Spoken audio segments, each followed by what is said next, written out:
to the Roadshow Podcast. So what kind of sauna have you got? Just an infrared. Oh, it's infrared? Yeah. So I think it cost me a couple grand. Right. And then the ice bath, I think, cost me like $3, I think.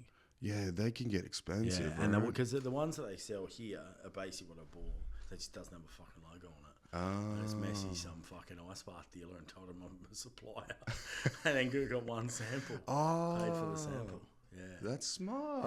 Yeah. I do it with everything. Yeah? Yeah. Always. Okay. Just with screen printing shit as well. I'm like, I just need a sample. Right. Well, that makes sense too, because you do create a lot of shirts and stuff, yeah, right? So that I makes just trial sense. shit. Yeah. Shit, I never get it. Ah. So, yeah, I fucking everything. I can't even remember what am I trying to fucking find now. Something. I'm trying to get a direct-to-film printer. So you just print the film, bang it on the shirt, fucking heat press. But the good ones, so they're like psycho colours. Right. So that's the next. Screen printing's like the swipe thing, isn't it? It's more cost effective and lasts longer. Yeah. Fucking lasts forever. Oh, okay. Yeah. Like shirts are fucking 20 years old. They still can wear. Yeah. So. I've been thinking about getting a sauna, but I don't know if I want infrared because I want to like turn that bitch up. Yeah, that's the problem. You can't make it go any hotter. Yeah. But after a while, you're fucked anyway. Yeah. Apparently, it's like a different kind of heat. Ben from Parkway has a real good like a $15,000 one, and like outdoor one. Like it's a barrel one. Yeah. Insane. Yeah, that's fucking. the way to do But it. I lasted like fucking 5 minutes. Oh really? I was cooked. Yeah.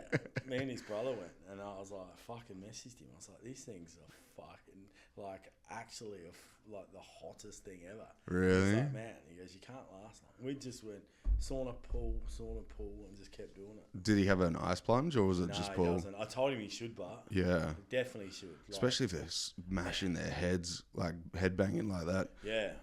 Constantly. Yeah, because that I said like fuck, you can get one for like a few. Like he could probably get a way psycho one than me. Yeah. But at the end of the day, it's a fucking thing that goes cold. Yeah. I don't care what the filtration system does. It doesn't do any different. Yeah. Just fucking.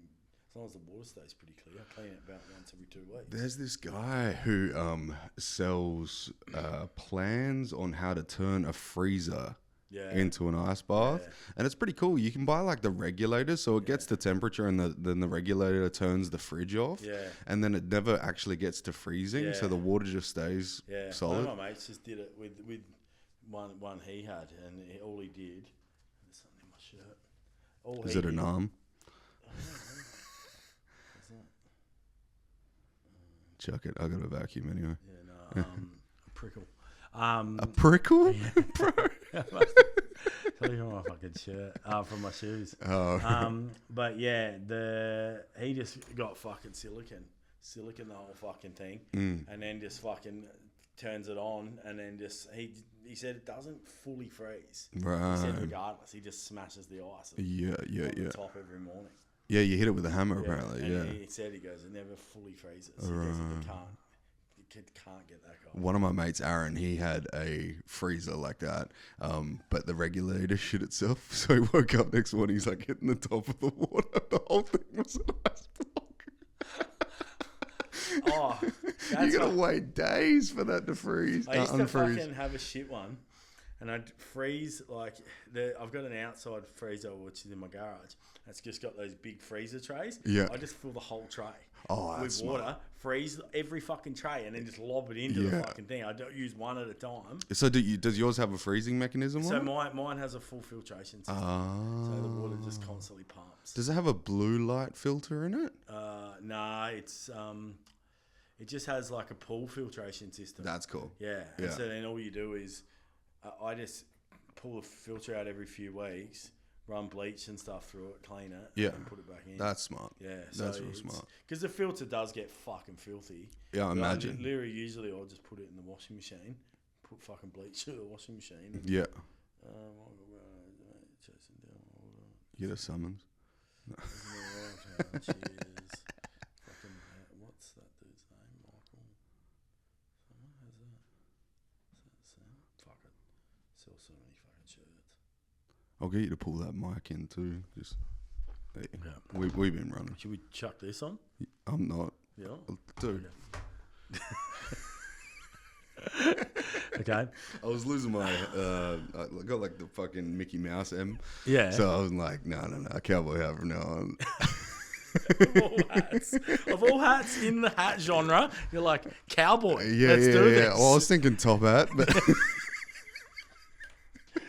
there's plenty of other hats. Yeah, But the thing is if you're wearing a fucking like a flat brim cap and you're getting older, you just look a fuck. you look weird. like a cockhead. Yeah. At least you now look like a weekend rodeo goer. Exactly. I like that's to cool. watch and That's not cool participate. Now. That's cool now. Like it's the coolest fucking thing in the world. Yeah. But yeah, no, definitely the ice bar sitch has been it's cool. Beneficial? Just soreness and stuff. It's a lot better. It goes away. How's the fucking carnivore thing going? Yeah, pretty insane, dude. I didn't see you for like the past year or something, right? Yeah. I got fat, Oh, dude. did you? Yeah, I was at 116.5 kilos. Your dad life, or is it just being home more? Yeah, it was dad life, and then last year with my last surgery was actually just a month ago because I'm having like reparal surgeries now. But it was the surgery that got me because I didn't train for like a year and a half. What's the injury? I had what they called was Crohn's disease, Yeah. where my organs were growing into my muscles. Yeah.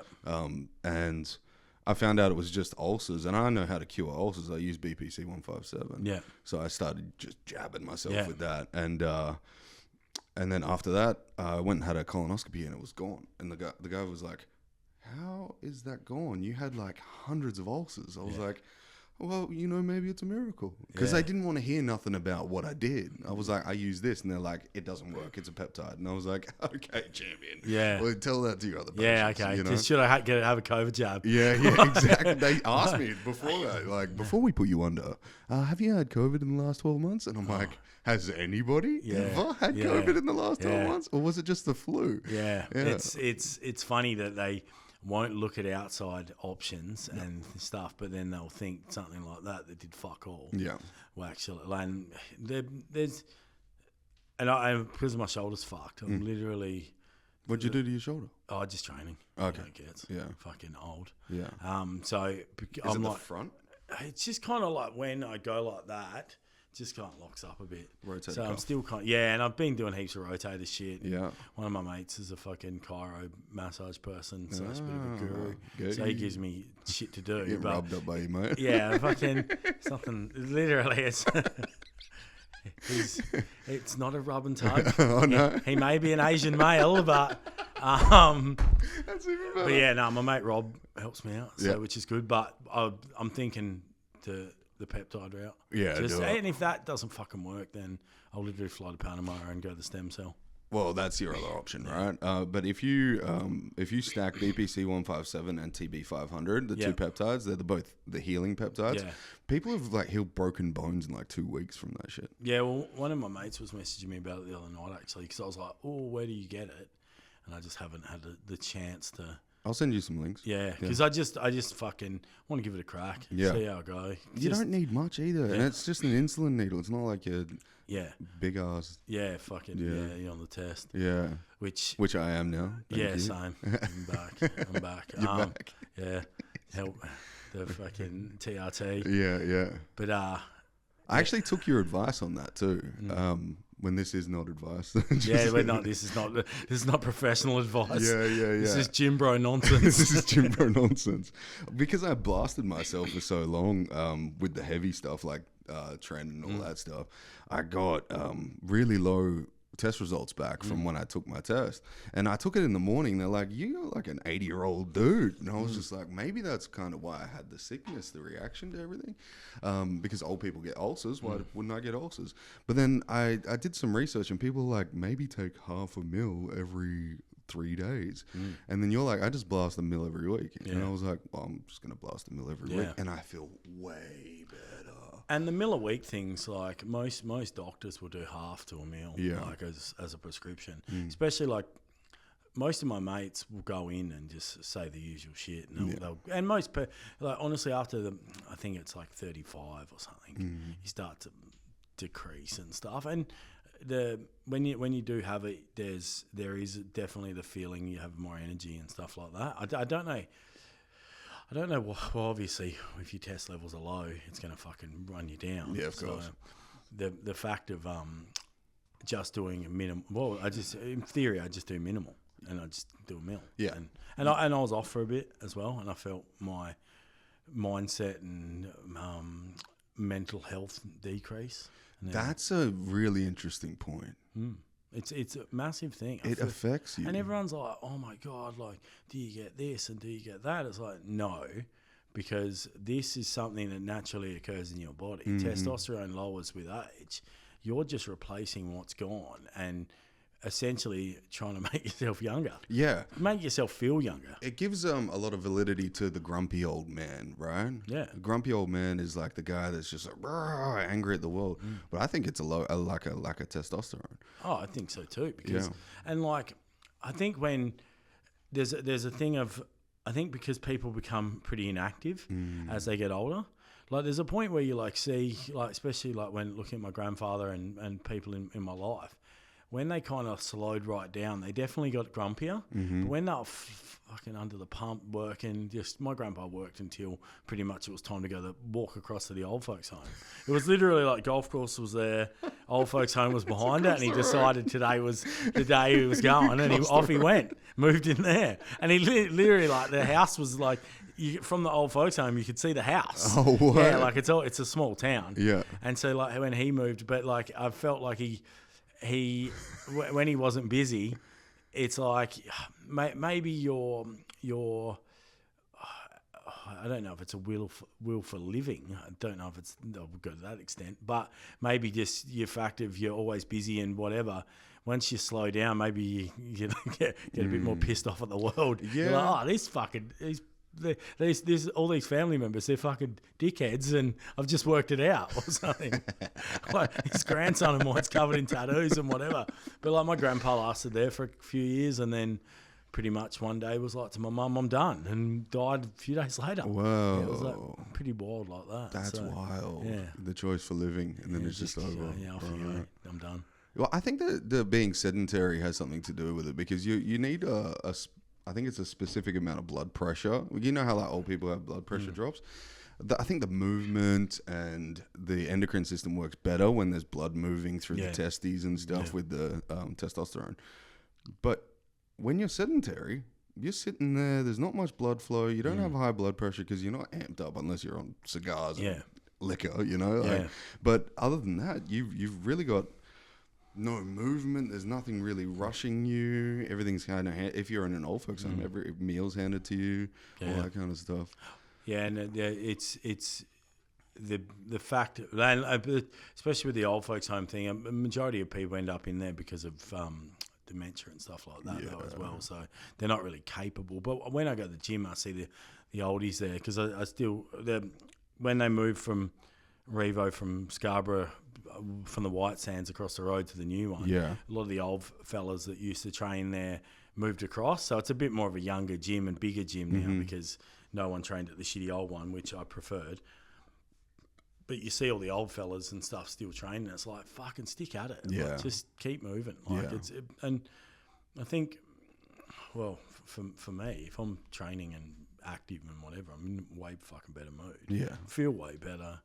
Fucking kind of, and then you kind of, it's kind of this thing where you start with training and then things of your life follow suit, and then you kind of eating gets better. Like if you're not training and whatever, it's very easy to eat like shit too, but you're like, oh fuck, I pumped the gym today, I'm not going to get that McFlurry. Like, you know, like it's like, I'd rather something nutritious. I'm going to fucking smash this for dinner instead, like rather than us going through Macca's drive-thru for breakfast and fucking getting a bloody hash brown. But school holidays, I got to feed the child. You got to have your vices sometimes too. I remember when I was deep in training, dude, and like you're constantly eating chicken and sweet potato, chicken and rice and broccoli, and you're like, I just want something nice. A pint of Ben and Jerry's to knock the day off. You know? It's that kind of stuff. I kind of, and that's where I kind of like fail a bit when it comes to dieting properly, is because I just can't stand the repetitive. I like my repetitiveness. Like I like a steak. I like fucking having pasta, like stuff like that. So I know that if I have a pasta day, I can't eat as much in the day. Yeah. So and you're like, I'm like, fuck, I love pasta. It's so good, dude. I had pasta in Paris. Oh, yeah? And it's different, dude. Yeah. It's so different. What, because they're cunts? Yeah, you get amped up. And you just I literally feel like you eat in Paris and they're like looking at you like, how dare you eat at my establishment? Yeah, it's weird. I feel like there's so much arrogance. I bumped into a lady and she didn't say sorry. She was like, "Where are you from?" And I was just like, "Okay, love." Just like full on accent. Like I had to go, "Hey, yeah," like really give it to her. Me and Ben that plays in Parkway, we fucking went like this long time ago, but we went to try and eat there, walking around and stuff, and fucking people don't even ask you to come in. Like they're just like standing out the front. They don't even like go, "Oh, would you like to look at a menu?" Yeah. Don't give a. I remember smoking a cigarette. It was a completely different thing to like going to Spain or somewhere like that, where people were a lot more like accommodating as far as getting you into their establishment.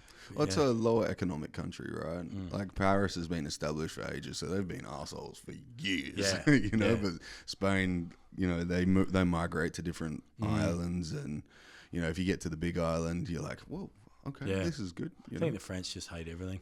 Yeah, I think so. I think it's in their culture. Yeah. Apparently, the French people have the highest amount of toxoplasmosis. Toxoplasmosis is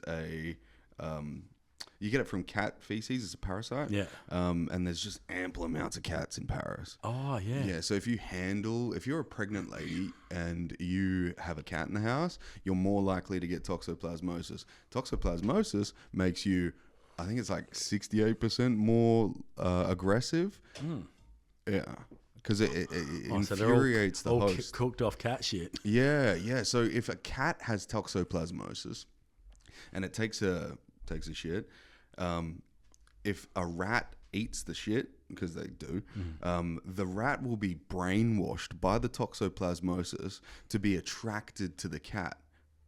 Oh. Yeah, so it can then spread more. It's wild, dude. Parasites are weird, bro. Fuck. Yeah, that one's a wild one. That's nuts. Yeah, there's certain... Where are you getting this info? Are you turning into WikiLeaks? You're turning into Alex Jones. You start talking about gay frogs next. They're making the frogs gay. That's the funniest. That's literally the funniest fucking thing. The frogs. But it's true, man. Now they're trying to ban that frogs thing was wild because he was literally saying that the fluoride that was in the water was turning the frogs gay. That was that whole thing. Yeah. And now Robert F. Kennedy, he's come out and said we're removing the fluoride from the water. But it makes sense. Like there's all these trans people and all these. There's like, oh my god, gender confusion and all that stuff. Maybe we're frogs. Yeah. Maybe we're big frogs. Everyone's turning because of the water. Alex Jones would know though. He's been about 70% right with stuff. Yeah. The 30% cost him a few billions. It's they're paid actors. Yeah. Oh no, it's nuts. But do you think going back? Do you think this carnivore thing's helping massively? Yeah, Carnivore's done wild things for me so far. Like I had knee pain and stuff, and I maybe I put it down to being sedentary for those years, but I also put it down to the elimination of foods that can make me feel like sugar's a motherfucker, dude. Sugar's a motherfucker. Yeah, like it shouldn't react the way it does in your system. Sugar does the same thing in your system as alcohol does. It hits the liver, gets turned into acetaldehyde, and then it's passed as a poison. Yeah. And then, you think sugar is just like, oh, it's something sweet.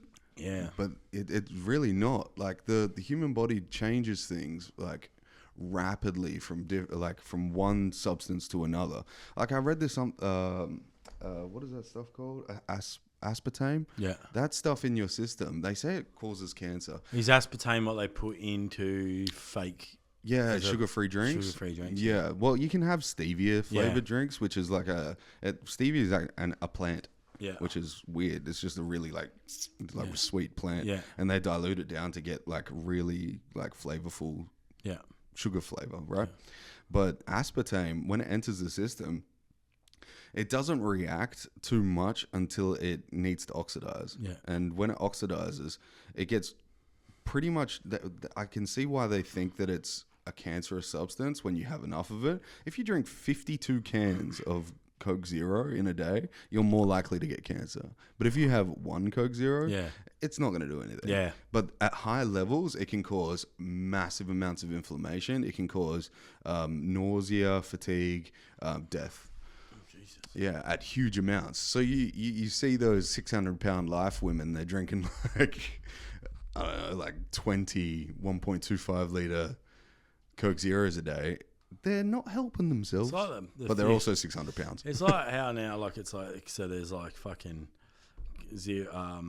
sugar-free Red Bull, and then there's zero Red Bull, which I don't know the difference. It's the same thing. They just they taste a little different. Yeah, yeah. But then like they have fucking Coke Zero, but then they still have Diet Coke, which Diet Coke's not really that diet. Yeah. So it's like, I don't get why someone would still drink Diet Coke. Do they want just a tiny? You might as well just drink the fucking real thing. I've read about this. Yeah. It's the so when you ever seen shampoo bottles? They have shampoo for men, shampoo for women. Yeah. It's the same thing. Yeah.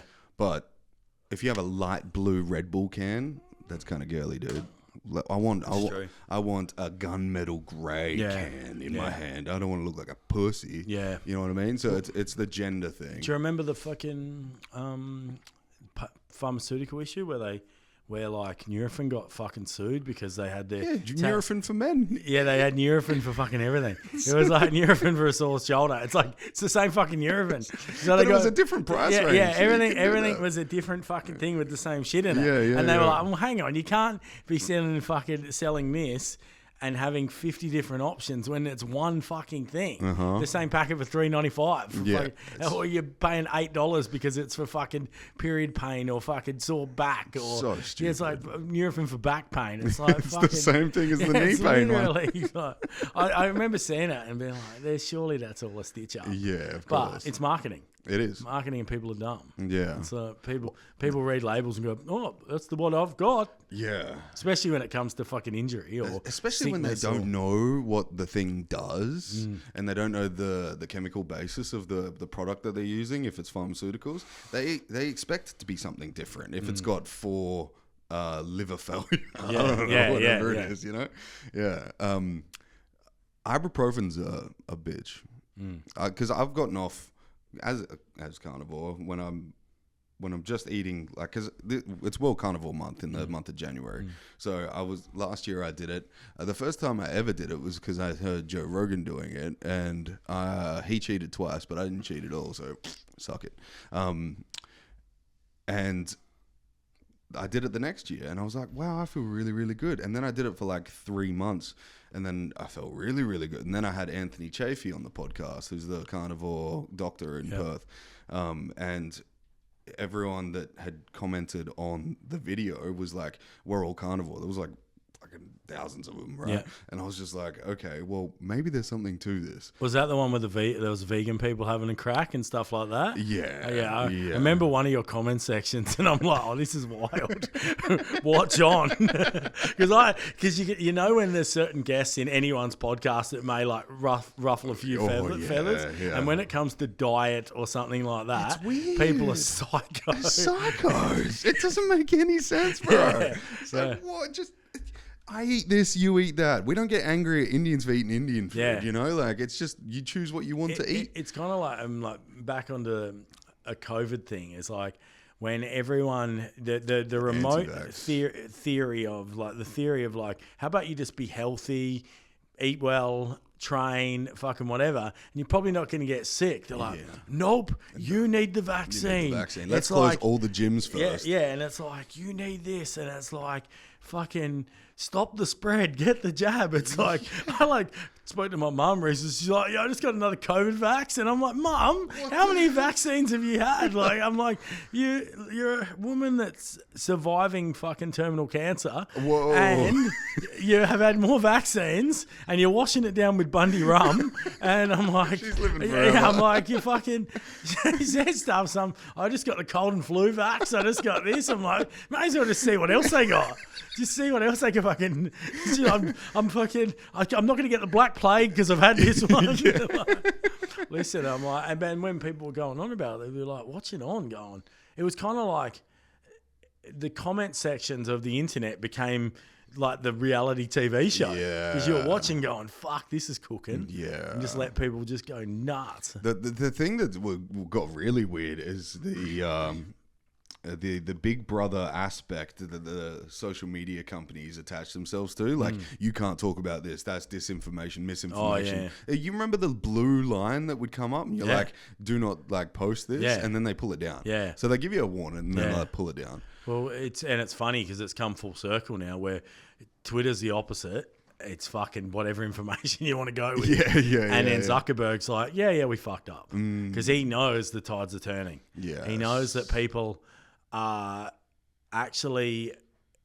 He knows the fact that things being pulled down are being spoken about in parliaments and so on, or on X or whatever, and they're actually proven fact, or proven that there's some questionable doubt in it being right or like correct or not correct. So you can't just go, oh, that's misinformation, when there's a lot of studies in certain aspects of whatever it may be to say otherwise. And the problem is you could go, but that's fucking misinformation. Yeah. But it could be on fucking X or on TikTok or fucking whatever, where it's proven fact. And so then you like look like a dickhead for fucking like, and that was the biggest thing with Facebook is like, and Instagram and whatever, you couldn't fucking post anything.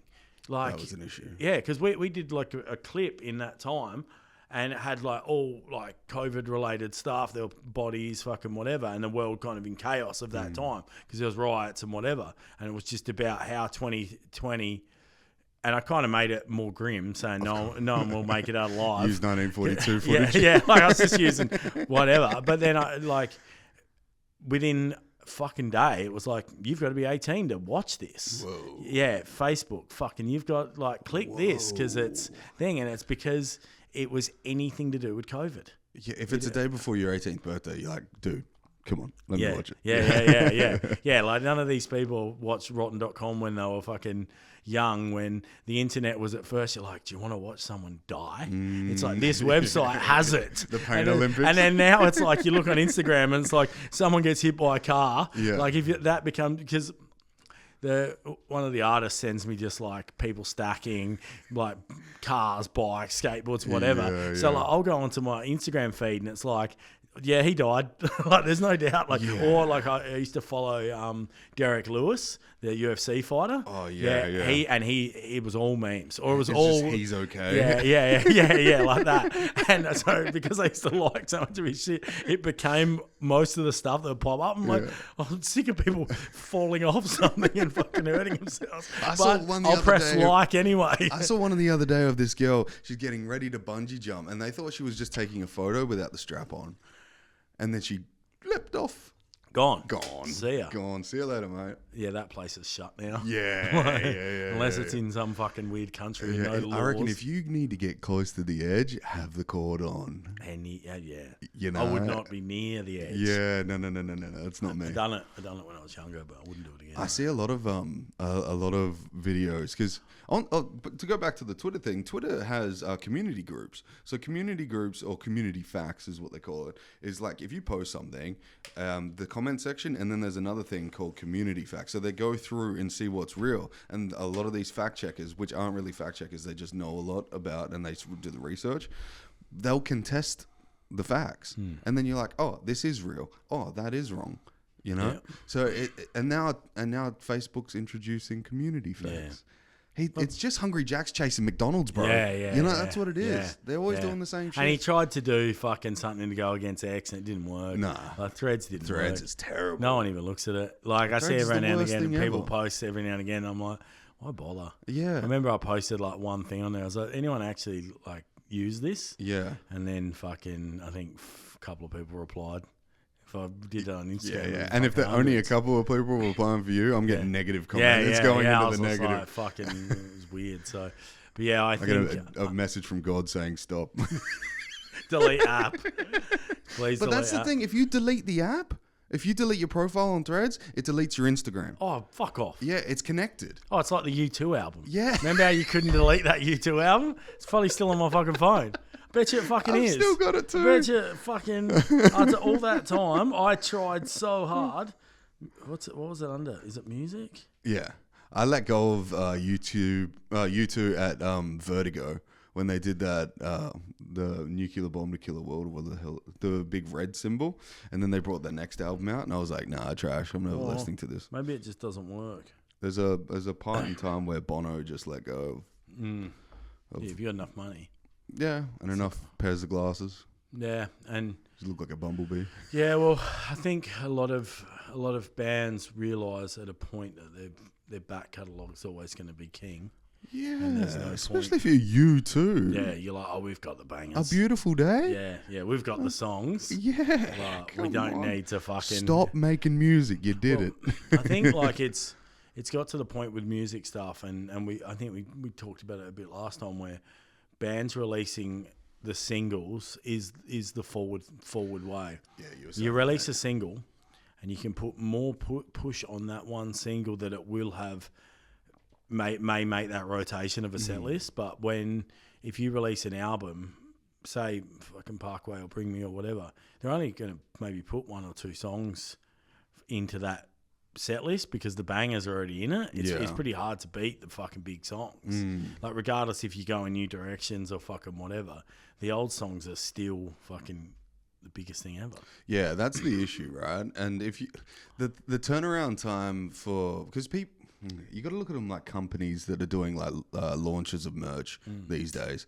Like they constantly want the sales, right? They constantly want to be the number one on the charts or whatever it is. So they're pumping out these subpar records as singles and promoting them like crazy for maybe a month because they want to do 12 a year, right? Because that's an album. Why wouldn't you do that? Yeah. And then you can like check to see which ones are the best and then use those. But a lot of people are just using the ones that they put out through the year and then dropping the album. You're like, there's nothing new on here. Yeah. Maybe have a collab with like some Spanish guy. I think like Falling in Reverse kind of did that, didn't they? They'd done songs over a year and a bit, and then the album comes out and it's like already stuff that everyone's heard. So there's no surprise. Yeah. All the big songs have already been. Because the singles are like put out over such a long period of time. I haven't listened to the new Architects, but I know they've got a new album.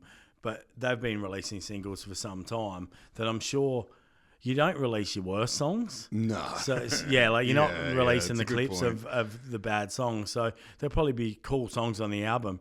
But chances are they're not as weird. But what's weird is with every band and every record and fucking whatever, you always have that surprise song, which you're like, fuck, that's the song. Yeah. And I don't know why that's the song, but it's bigger than all the others. That's a good point. Like in All Hope Is Gone by Slipknot, right, they had Sulfur, and then after the album drops, then they drop Sulfur because they realized how crazy it was. First it was Psychosocial and like the big ones, right? But then they realized, wait, is that Snuff's on there? Every record song on this record is insane. Vendetta was crazy. Like I was listening to it last night, thinking, how fucking fire was this? Yeah, Snuff's one of the best songs they ever did, but I've seen them a heap, never seen it. Very Stone Sour-esque. Yeah, fully. I kind of feel like it could have gone either way. Yeah, but it's too good for Stone Sour. That's the thing. It's too good of a song. Yeah, you're like, you aren't good enough for this. And like even keep you through the glass, it's like I think Corey's like kind of gone, well, I don't really need to tour Stone Sour. There's I can tour as Corey Taylor, not pay everyone as much. Yeah, make a fucking fortune and just rip out Stone Sour and Slipknot songs. Yeah, because it's his. And no one gives a fuck. Yeah. And sometimes like those probably seeing that version of him playing those songs a bit more stripped back, especially the Slipknot songs. Yeah. They just sound like just a fucking metal band, you know? Like Slipknot is like this fucking thing where there's so much going on, you kind of like what the fuck do I look at? Because there's so much sound coming out that you're like, it's nearly... You nearly can't distinguish sometimes what's what. But like I feel like if it's just guitars, bass and drums and you're playing a lot of those songs, you'd hear a way better and more refined version of those songs. Yeah. Which like I've never got to see him. Like I've seen both bands. I've seen Slipknot and stone sour. Never Corey Taylor. Because nothing comes here. Yeah, like all those festivals. Like it's like the fucking. I want to go to Knotfest and. That's only in Brisbane though, right? Knotfest is Melbourne, Sydney, Brisbane. Oh, okay, so it's the whole East Coast, right? So I wanted to kind of go to that, see a few people and whatever. But I don't know. Why don't they come here? It's just so expensive. We're like 3.5 million people now. Yeah, it's just so expensive. We're as big as Sydney was like 10 years ago. The problem is that the flights are just, I don't think it's the fact of the flights as well though. It's like, it's their trailers. You need multiple days to get the shit here. Yeah, that's like Parkway was like in Adelaide on fucking Friday and the show wasn't till Monday. Because the stuff had to get here. Right. Yeah. So, and like literally, it's like walk out, fucking all the semis are there, getting loaded up because they're going to be on the road by 3 a.m. Right. Gnarly. How big? Yeah, I didn't think about that. Obviously, they have gear, so it's the drive across. And that's probably why a lot of the festivals don't come here. I mean, Knotfest is obviously a festival, but just like stage production. Like, you can hire a lot of the shit here. Just bring your masks and your guitars and come on down. The problem is with a band like them or Parkway or Bring Me or whatever, they've created this this spectacle that is kind of unmatched now. And if you go half in, you're going half in, like, you know, and people feel like they've got half the show. Like, you go to those shows now expecting big production. Like, if you go see Slipknot, there's not fucking fire and this big fucking Mad Max looking monstrosity of a stage. You're going to be like, what's going on? Yeah. Because who spent all the tour money? Yeah, you're used to seeing it. And, like, it's been like that for fucking 20 years. You go there. If you go see Slipknot, Parkway Drive, Brim the Horizon, fucking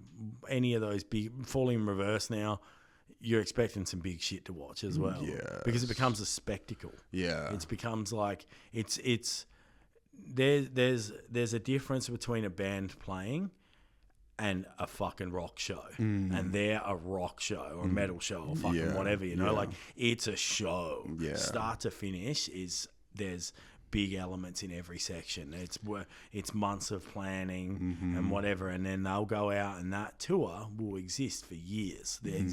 That tour will go to fucking whatever, and it's exactly the same in every fucking city. They have the same thing. They probably say the same things in between songs. Yes. Because it's that well rehearsed. But then you go watch like a hardcore band or a fucking local, like a smaller touring band. It's probably different every night. It's a different vibe every night or whatever. But these big bands are like, it's like going to watch a stage show or any of those things.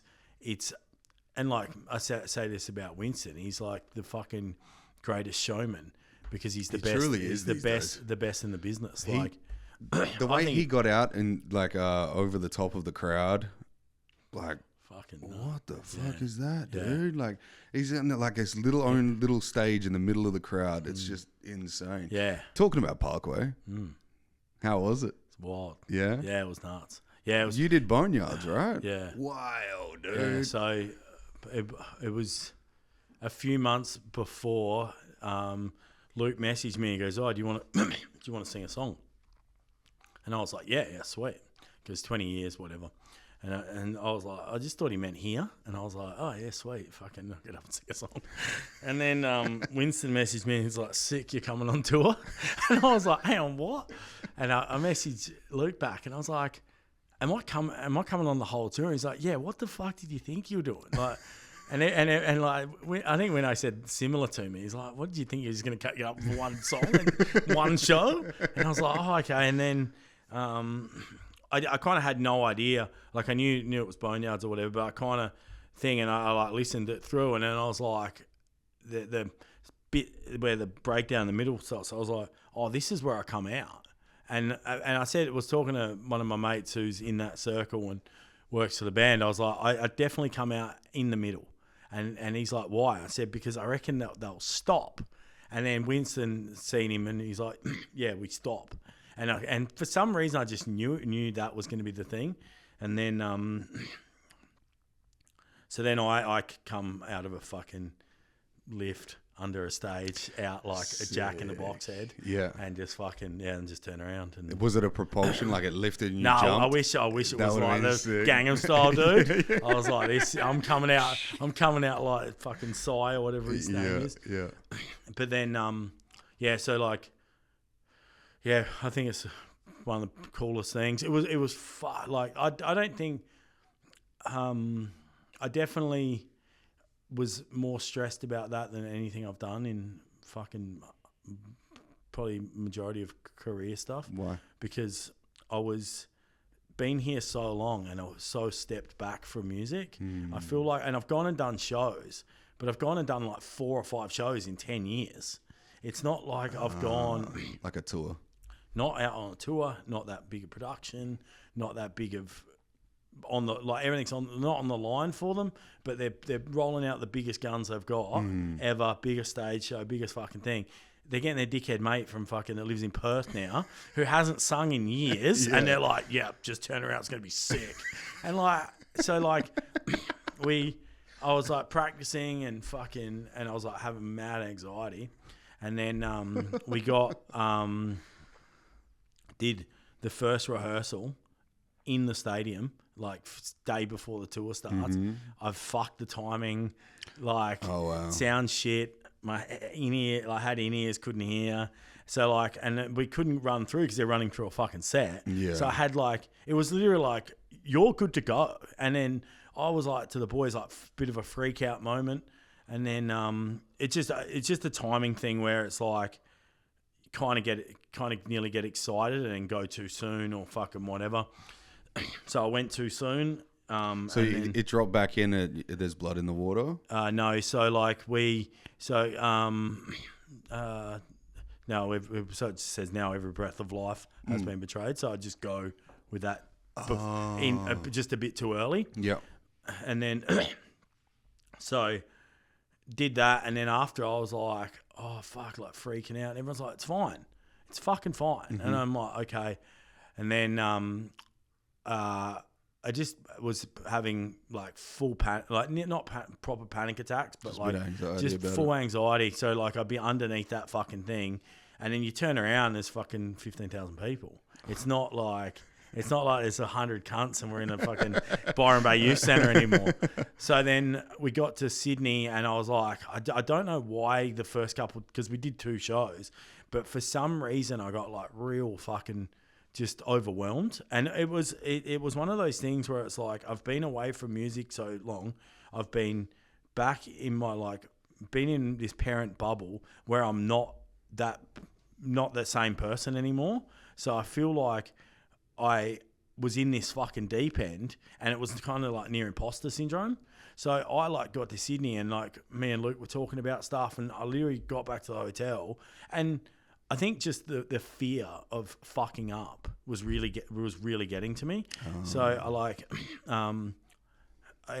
Luke called me, and you know, another thing is they're in this thing where they're the biggest fucking band in Australia. Whatever, we've been friends for over 20 years. So like literally, as far as music goes, some of my best fucking friends. But we don't see each other all the time. We don't speak all the time. But whatever, we'll be friends fucking forever. But like, I was kind of like, I felt a bit like they're on their tour and fucking whatever, and I'm there for this part and whatever. But it's so much time's passed. Maybe not a disconnect of friendship or whatnot, but it was a lot of things were overwhelming me, because it was like takes me back to a time of my life which was fucking some of the best shit ever. Yeah. And it's so fucking sick that they're the biggest fucking band or whatever, but I also like my quiet life here. And I was just like, and that's where that imposter syndrome stuff was coming in, where I was like, well, should I fucking be here? I'm probably going to fuck this up. I'm probably going to ruin their show, like all these fucking things. So when I got to Sydney, I was just kind of having a bit of a meltdown, and Luke called me, and I was fucking, and I started crying and stuff because I was freaking out, fucking, and he's like checking on me, and he's like, do you want to go home? And I said, no, I don't want to go home. I just like, it's overwhelming because yous have had this gradual rise to be this fucking big band. I've not played to shows like this ever, and I'm turning around, there's 15,000 people singing probably the greatest metalcore song of all time in a song everyone knows the fucking words to. Yeah. And I don't want to fuck it up. And then I went downstairs because I was like, I'm going to get to the venue early just so I'm not sitting in a hotel room fucking feeling sorry for myself. Mm-hmm. And then Ben and Jeff were there and they're like, come with us and whatnot. And then us talking and stuff, I really realised why we are such good friends.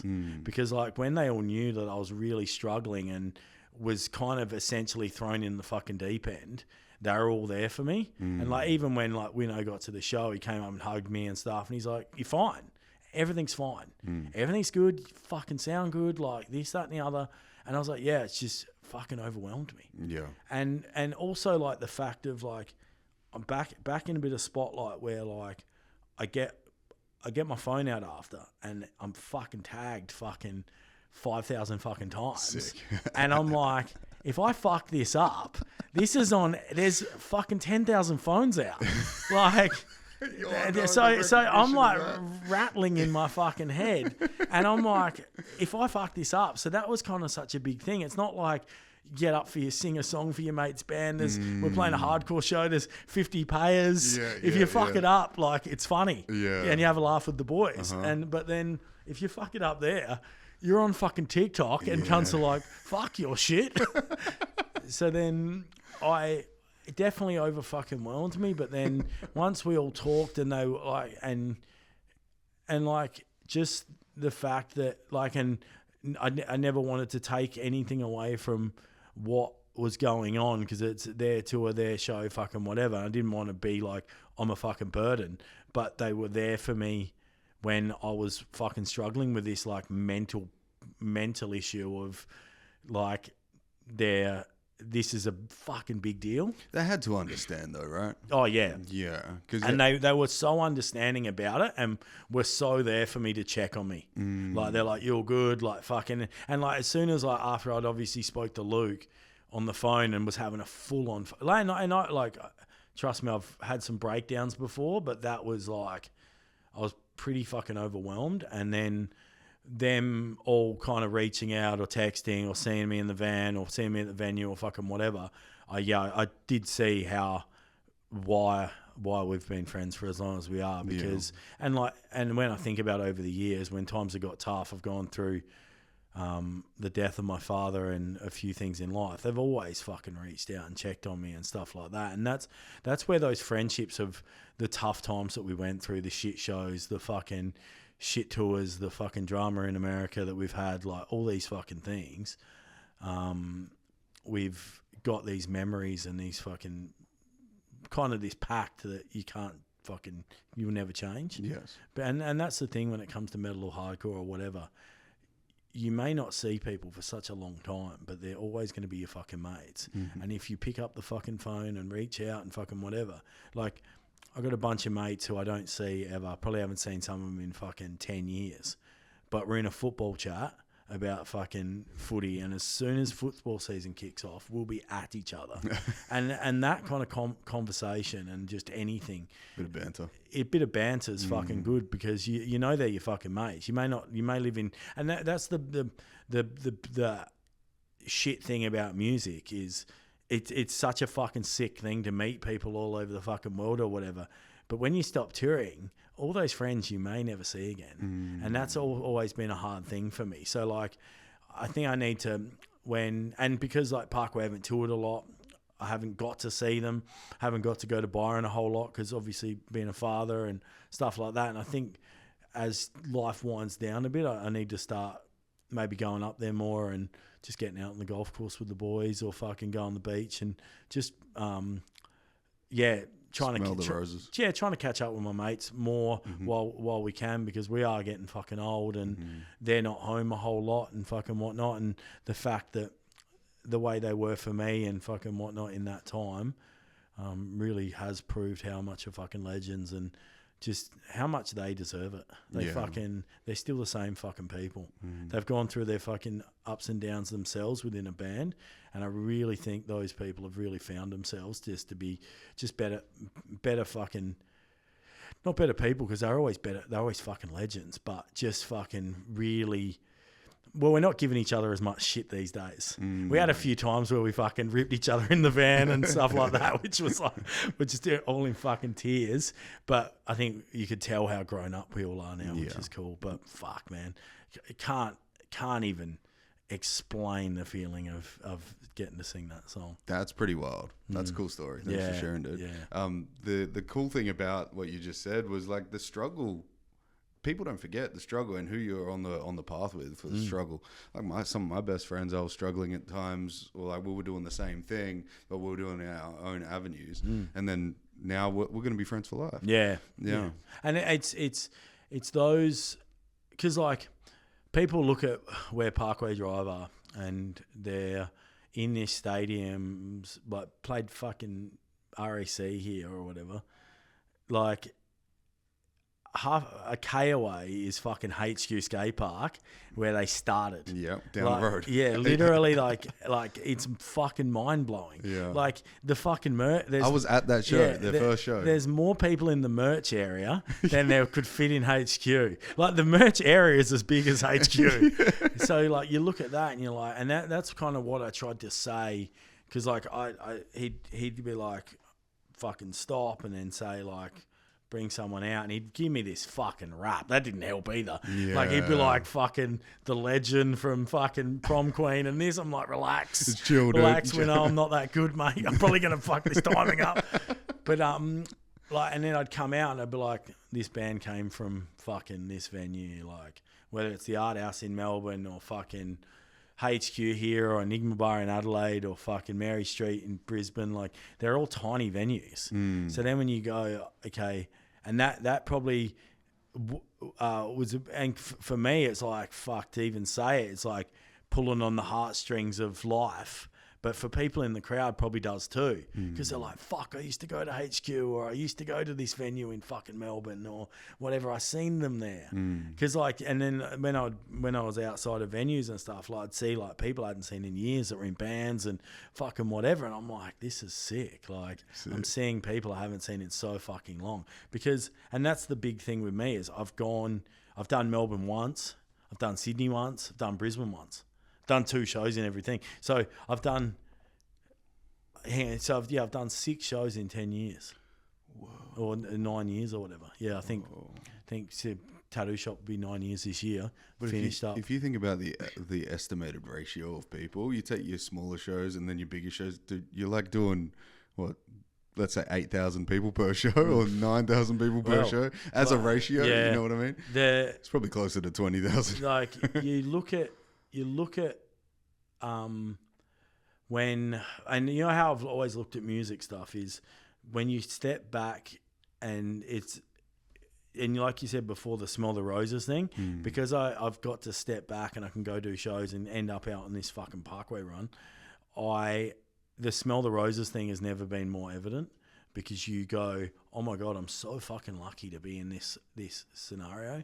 And I don't think when the tour finished and whatever, I don't think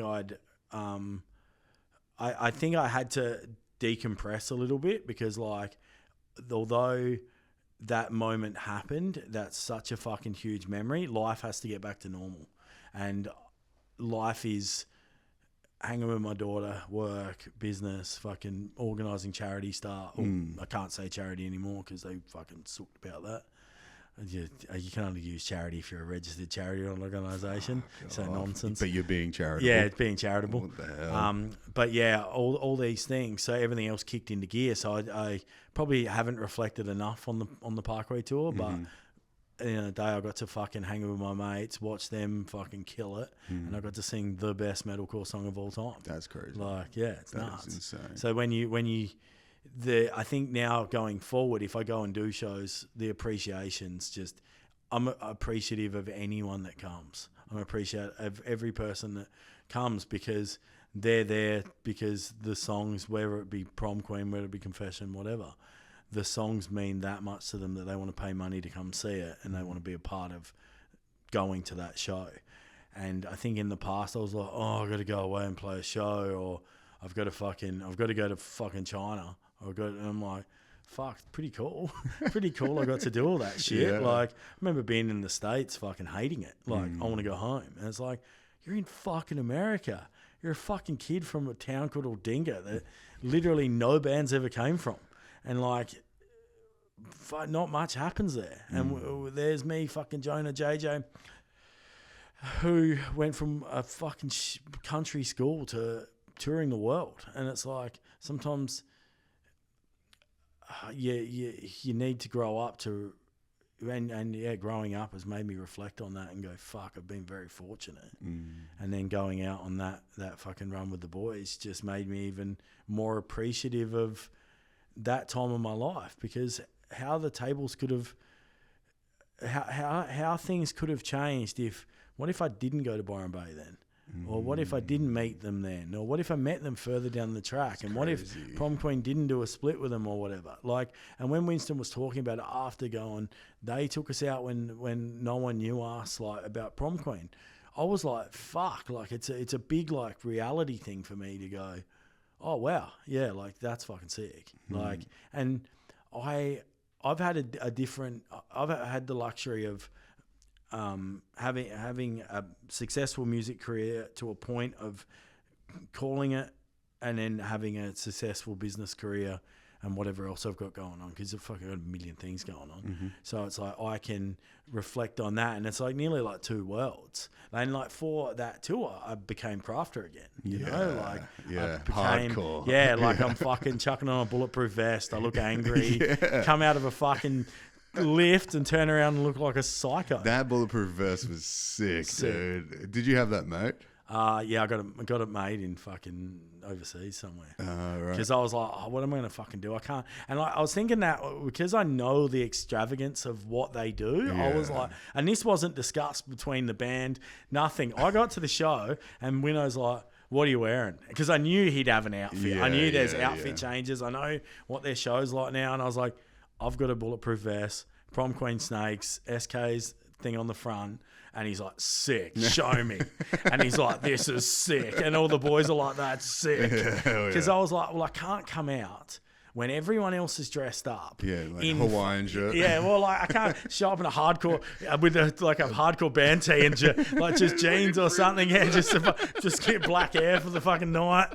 Like, but yeah, I can't show up and not like look some kind of part. Yeah. So I just came and it was like, fucking do arms day for fucking 2 months. just arms and only arms, and then come out looking fucking angry. Yeah. And that you did look fucking jacked, bro. Yeah.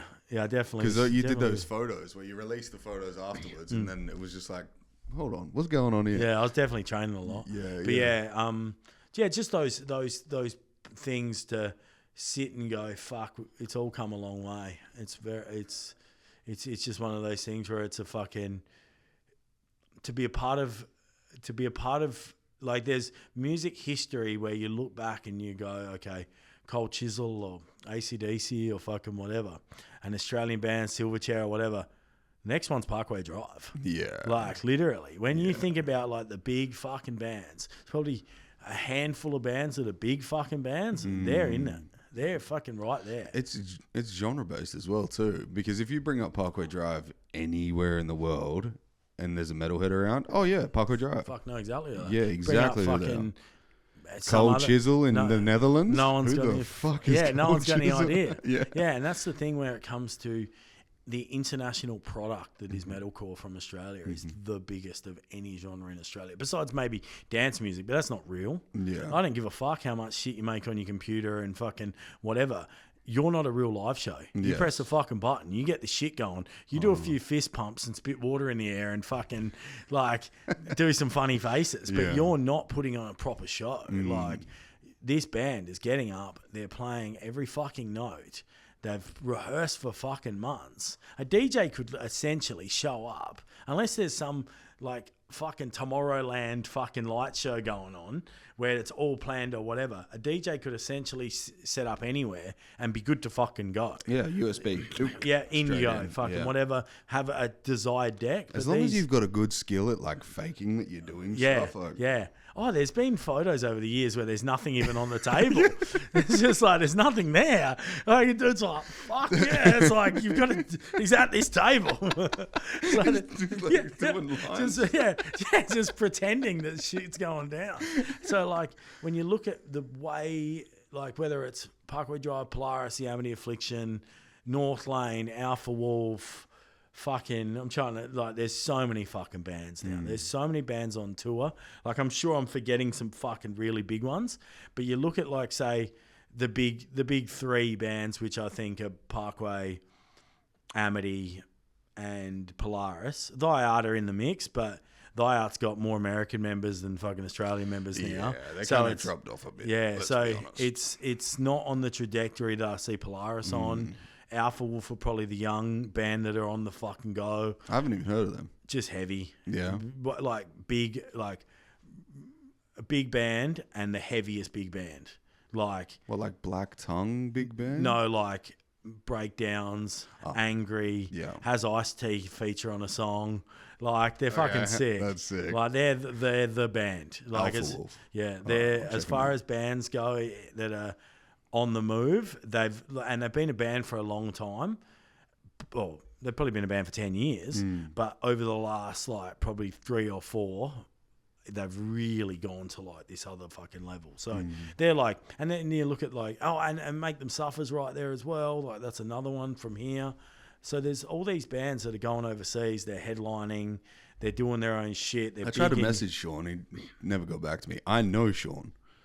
What, did he read it? No. Sean, stop being a fucking dickhead. I'll message him later. I'm like, yo, you should do this podcast. Yeah, do it. Hell. Yeah, no, I'll send him a message. Because it'd be cool. Yeah. Like, that's the thing. Like, I feel like for any band or fucking person is getting on podcasts and talking about your life creates more, because an interview in a fucking magazine's not enough. I feel like a podcast, you can strip back a person a bit where they can talk about the real fucking things going on in their life. Yeah. Because to a person outside looking in, and like even me talking about how much of a meltdown I was going through on the Parkway tour, people don't know that. And people are just like, oh, he's always fucking, he's this, he's that, he's a fucking aggro fucking prick, he's a fucking, like his arrogance, and there's me fucking bawling because I'm fucking struggling mentally. Yeah. So it's like you can strip back a bit of your life to show people the real you, because people like know me as the person that walks on stage. They don't know the person that's behind closed doors. And sometimes the people behind closed doors, there's struggles, there's fucking other things going in life. So you can talk about these aspects of your life that maybe people know nothing about. Yeah. So like any person that's in a band, and I always think with like certain things is interviews and magazines and shit, because they've all gone away. Podcasts is, and look, think about the podcast.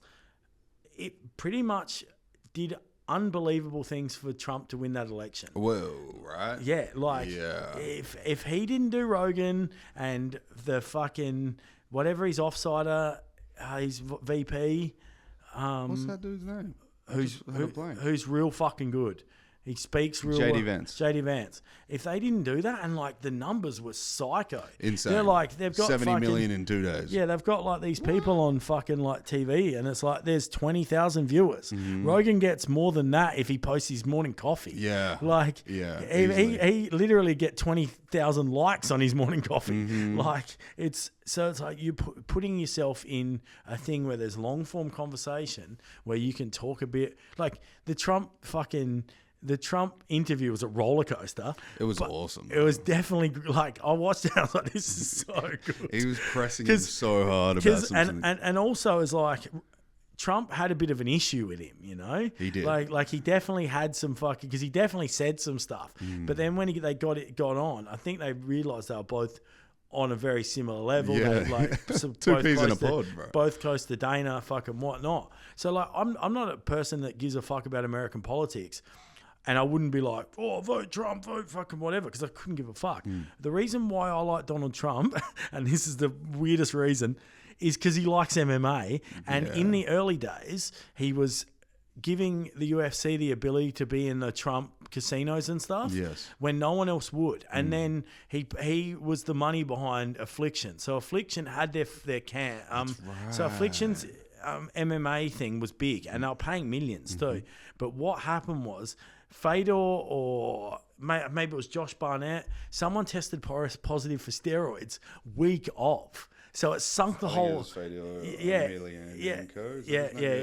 sunk the whole organization. Overnight. Yeah, but that dude was jacked. Yes. So they were like and it was like they were coming out of Pride, they were coming out of thing. So they were all on everything. It just was the time and the place. So that's where my soft spot is for that. So my idea is got nothing to do with fucking politics, because and as much as everyone, and if he helps Bitcoin, fuck, please just pump it up a little bit. Can you name drop Shiba Inu while you're there? Like all these Shiba blew through the roof, dude. Yeah, I had $1,000 in. When it first came out, I bought $1,000 of Shiba Inu, and I sold like 2 months later because it didn't pop, and then it went to like. I would have had like $70 million. I think it was July of 2021. Everyone, yeah. I got in, made some money, pulled out. Yeah. Got back in. Right. At a low point. I think I hold 800 million. Apparently Doge spiked now because of Elon's new department of the government. He called it Doge? Yeah, Department of Government Efficiency.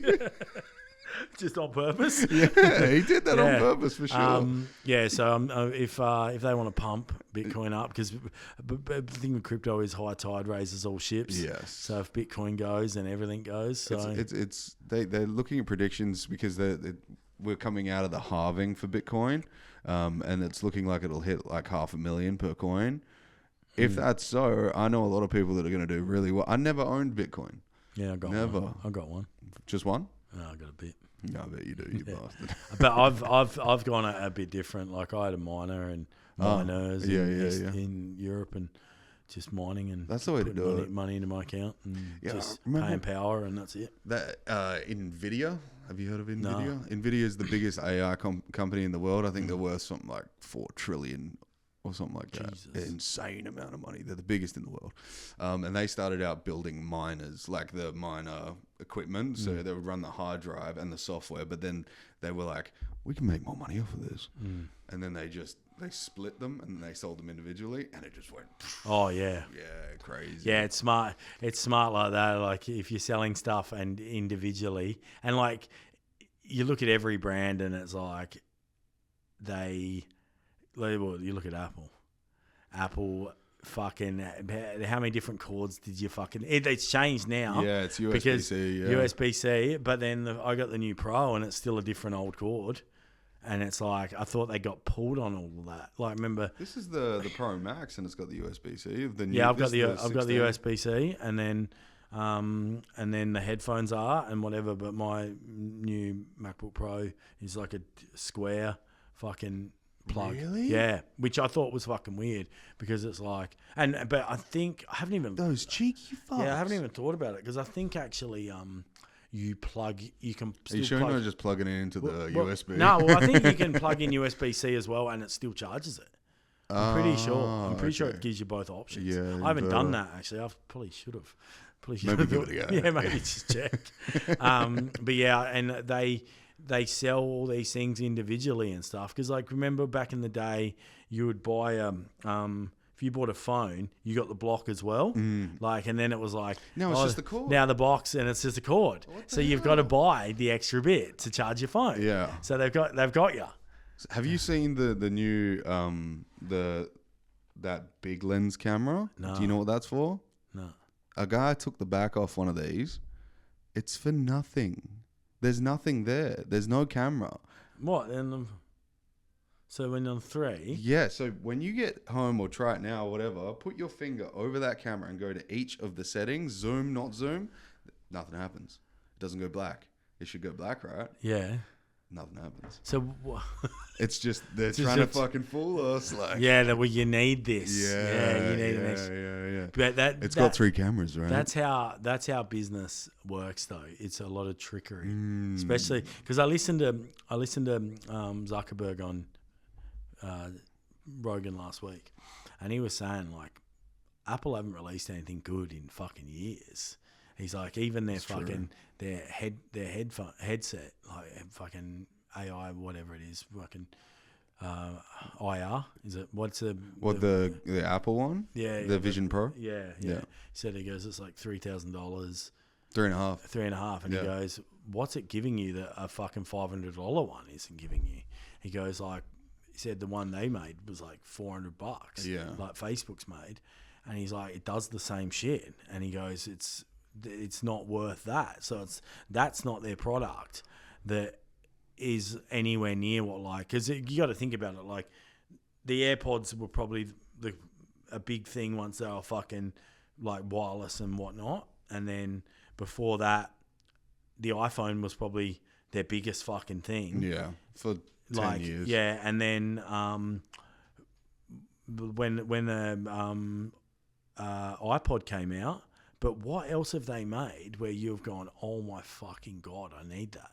Like we're just sucked in by the phone. How good's that? No, but they try and bring out stuff, but like everyone's also on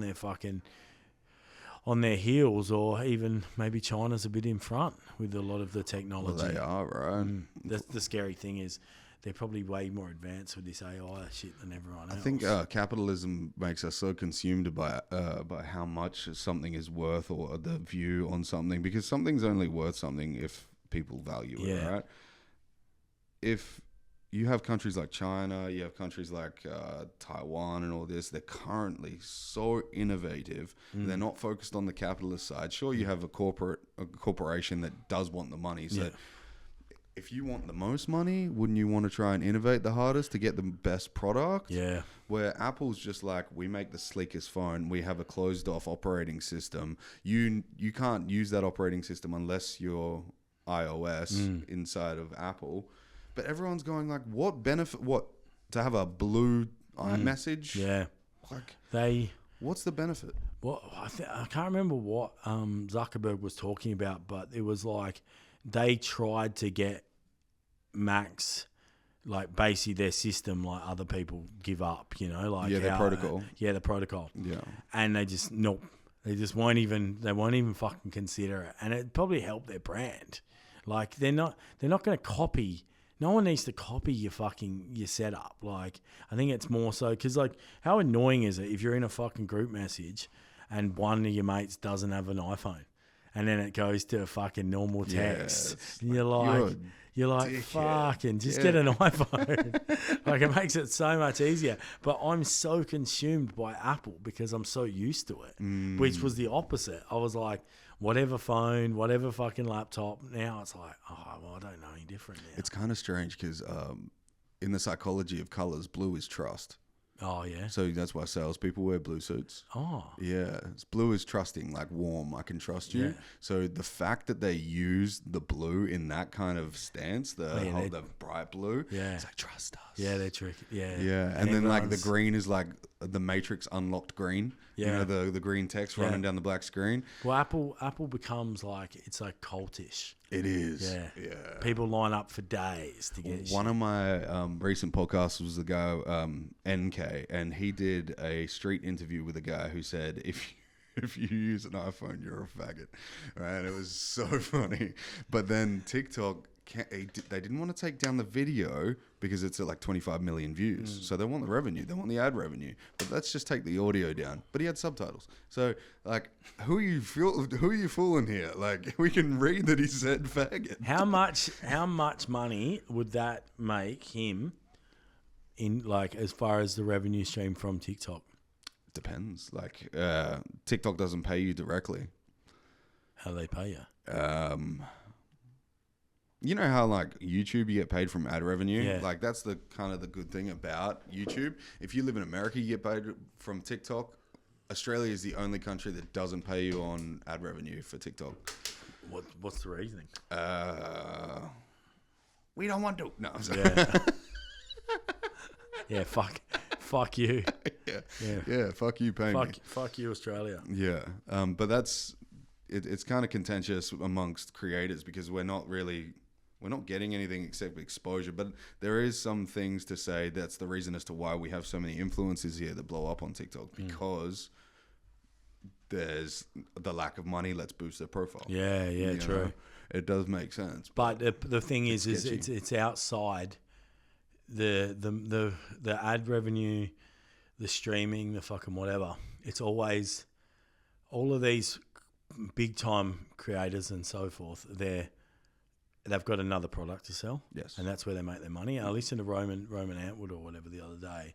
He was talking about whatever his fucking American fucking. It's nearly like a military fucking brand. I can't remember what it's called. It's him and a mate, and they sell fucking psycho amounts of t-shirts. And they went through the factory, and it's big fucking automatic printers and whatever. But like they're shipping out so much fucking merch, it's insane. Whoa. So that's where the money comes from. That's why he's worth millions upon millions of dollars, because over the years, that's where the money came from. And then when you look at so the big car creator is Matt Armstrong in the UK. Yes. He's by far sick. That Rolls Royce he did, dude? Literally. Oh, he's the biggest of them. Yeah. Like, fuck all the bloody, all those, like, Grand Tour and all those dudes, like all those old dudes. Nothing he's bigger than all of them now. Because he'll put something up, be up for a few hours. It's at 1 million, 2 million. Yeah. And you look and you're like, what the fuck? And then you look at the transition he's gone from. It's like, oh, this is now, I've got this ginormous barn house. I've gone from this car to, I've got a fucking Rolls. Yeah. He's bidding like 150,000 pounds on cars online. Like, it's insane. He's got so much money coming in, but it's always like, try U Foods and here's this t-shirt. Yeah, and he's like, Mr. Beast of cars. They've always got their fucking merch on. And buy it like fucking, it's like hard work beats talent. Like he's got all these like one-liners that are sick. So he's selling a lot of merch. And when I listened to the Roman Antwood thing the other day, I was like, fuck, I really need to be better in that space. Because like I've got this big following because of the motorcycle stuff. And obviously I've done stuff with Harley and so forth. But I'm limited to the point where like I have stuff and a group, like a Facebook group where I put rides on and stuff. And it's called like WAHC Riders or WA Riders or whatever. So pretty much all the merch says that, but I'm limited to selling to WA. And like, so what I try and do is I use that money to then fund the toy run and stuff. So I don't have to fucking be forking out all this money for myself. And then that way I don't have to take away from the toy run money itself because I've had all these upfront expenses before. So I basically essentially use the merch to push, put free barbecues on and shit like that through the year and so forth, just to kind of create a community. Well, not create, because the community is always going to be there riding motorbikes, but create something, a community, so then the toy run can be more of a success.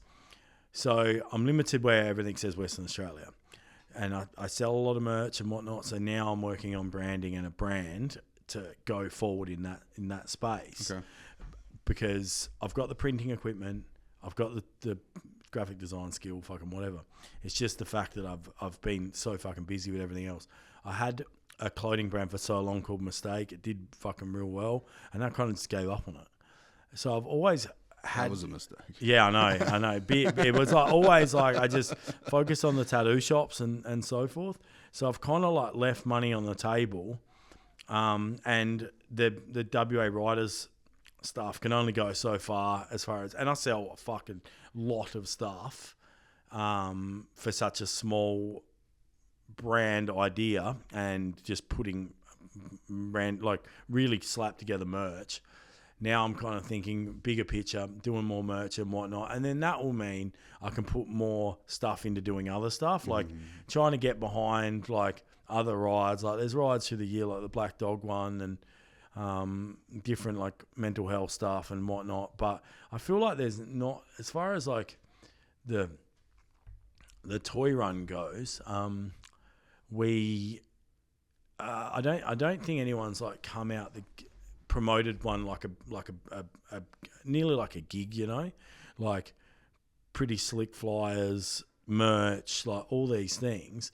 So like to try and push this. So for what we do is in the end donate to shelters, like women's shelters and places for women affected by domestic violence, families, youth that have become homeless and so forth. So try and donate toys, and this year we did a lot of gift vouchers and bikes, skateboards, whatever.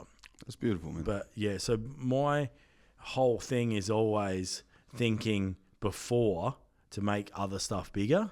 So like the branding for the writer's stuff funds that. And so this other brand I might do might fund something else I do, you know? And it's like I've had success like with music and so forth, that the following's there. So now I'm trying to build a brand that's not only for kind of the music fans, and then it can be carry over to the motorbike world as well. So it's like, yeah, just a lot of what I'm trying to do, and then in turn everything I hope that then pushes the social media side of things. It then helps the toy run get bigger and bigger. Yes. So we did we did last year just under 200 and did I think 270 people this year. So 270 bikes is a lot of fucking bikes. A lot of bikes, a lot of metal on the road. Yeah. So and like raise like fucking 30,000. So it's like you raise that kind of money, and you think about like when you raise that kind of money, you've got to spend that kind of money. You're at the shops a lot. Like, it's a lot of fucking I was at bloody Mecca by myself. Like walk in there, I'm like, oh, can I get fucking $2,000 worth of fucking vouchers? Like, can I get like, and they're like $50 vouchers each or something like that. Paperwork. So the lady's like, beep, like it was literally. I was like, fuck, and then people are like, you got a lot of girlfriends? I was like, no, it's actually for just like, the one. No. Yeah, it's like just like a charity thing, and then you have to like explain it all. I'm trying to get in and get everything done, but you kind of got to tell the story as well of what's going on. Can you not wear the shirt and just be like, it's for this? It's I probably should have, to be honest. It's but yeah, like people like to hear what's going on about it. Of course. And then when there's a story behind it too, and what your reasons as to why you're doing it, then they're like, oh my God, how can I donate? Yeah. And that's kind of why we're trying to like build it. So it's more like to try and do like the finish as like a bit of a car show as well. So then people end up there and they've got a reason to stick around, bring their family, have a barbecue, like fuck. Because I try and whenever event stuff I try and have a free barbecue. Fucking reward people for coming, and it's fucking a couple dollars for a fucking cost fuckle for a sausage. Yeah, feed some people, fucking whatever. So then I was meaning to have you on to promote it. Yeah, I know. I just got so busy with the baby and that. No, that's. But yeah, it was definitely the success of that going forward can only get bigger. Like it's. Now there's councils involved, and the fact that I was like having to talk to local police about the routes and the traffic management and whatnot, because there's so many people coming out. So like next year, it's like which the biggest biker gang in the world. Well, and like the problem is that's unfortunately that's how a lot of people see it when they don't see it like, oh my God, this is a bunch of fucking like-minded people with nothing to do with anything motorcycle club related. Putting their fucking heads together, raising money and giving back. And all it takes is, here's a fucking flyer, here's a space where we're starting, and here's where we're finishing. Yeah. Donate, be a sponsor, fucking this, that, and the other. Let's do this. And that's kind of how I fucking put it. I try and keep it as simple as possible. Unfortunately, having councils involved and stuff like kind of makes it a bit more proper, because you got to jump through a few hoops and apply for permissions and so forth. But the ride itself is just a bunch of fucking men, women, people bring their kids and whatever, getting on the road, riding a certain amount of distance and finishing somewhere and whatnot. And then for such little, in my opinion, such little effort, the reward is just ginormous because you're giving to so many people. So I think I donated to 8 different places. Awesome. There was shopping lists of around 100 kids just at one place.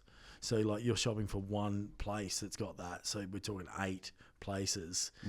And then I just had a big donation a guy in Sydney who works for, I can't remember the company, but it's a company that has to do with Billabong.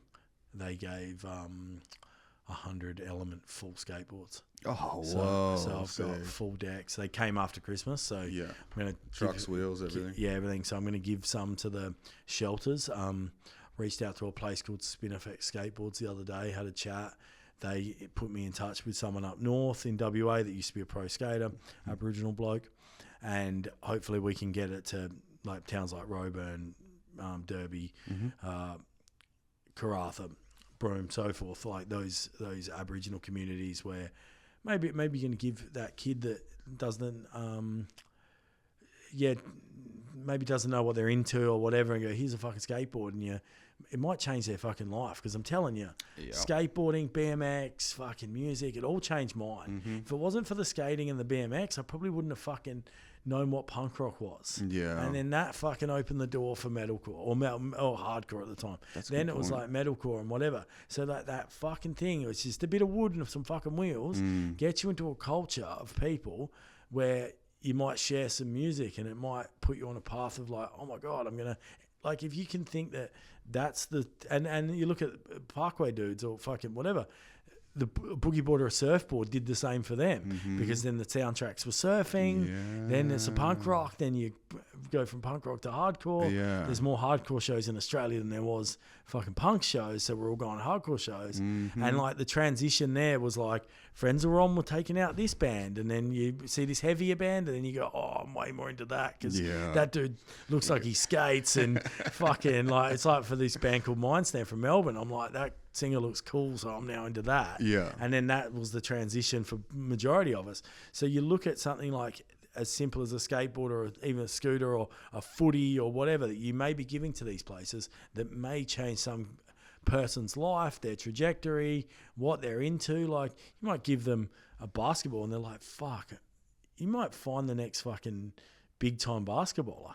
Like who knows? It's just about giving something that inspiration. And like I think if you got a skateboard, and when I was a kid, it's like, okay, what do you do when you get a skateboard? You want to go fucking down the road, or you want to go to the skate park, regardless if you shit or not. You're going to hurt yourself. You're going to get up and fucking hurt yourself, and then you learn resilience because you hurt yourself. And then you fucking, and a lot of those like country towns, and when I was talking to a fella yesterday about it, I was like, when I was a kid and the skate park, unfortunately the kids that didn't have the skate park weren't, that would come to the skate park and didn't have skateboards or whatever, they'd be drinking or smoking or be throwing bottles on the skate park. Gnarly stuff. And when we were kids, and unfortunately a lot of those kids ended up pretty bad pass, and some are no longer here. So I look back at my youth and us with our bikes and our skateboards and so forth, and I guess we had different family dynamics and stuff, but we're all in the same town and whatnot. We just luckily enough ended up following the path we did and finding music and so forth, and that goes for nearly all of my friends back home because we're all kind of in the same circle and following the same trends. So hopefully just the fact of giving even one kid a skateboard and changing their dynamic of what they're into and fucking whatnot will be a bit of a gift to their life, because fuck, all that shit did so much for me. Fuck, I sit back and watch those surfing videos and skate videos and the BMX videos now from when I was a kid, and it takes me back to a different time.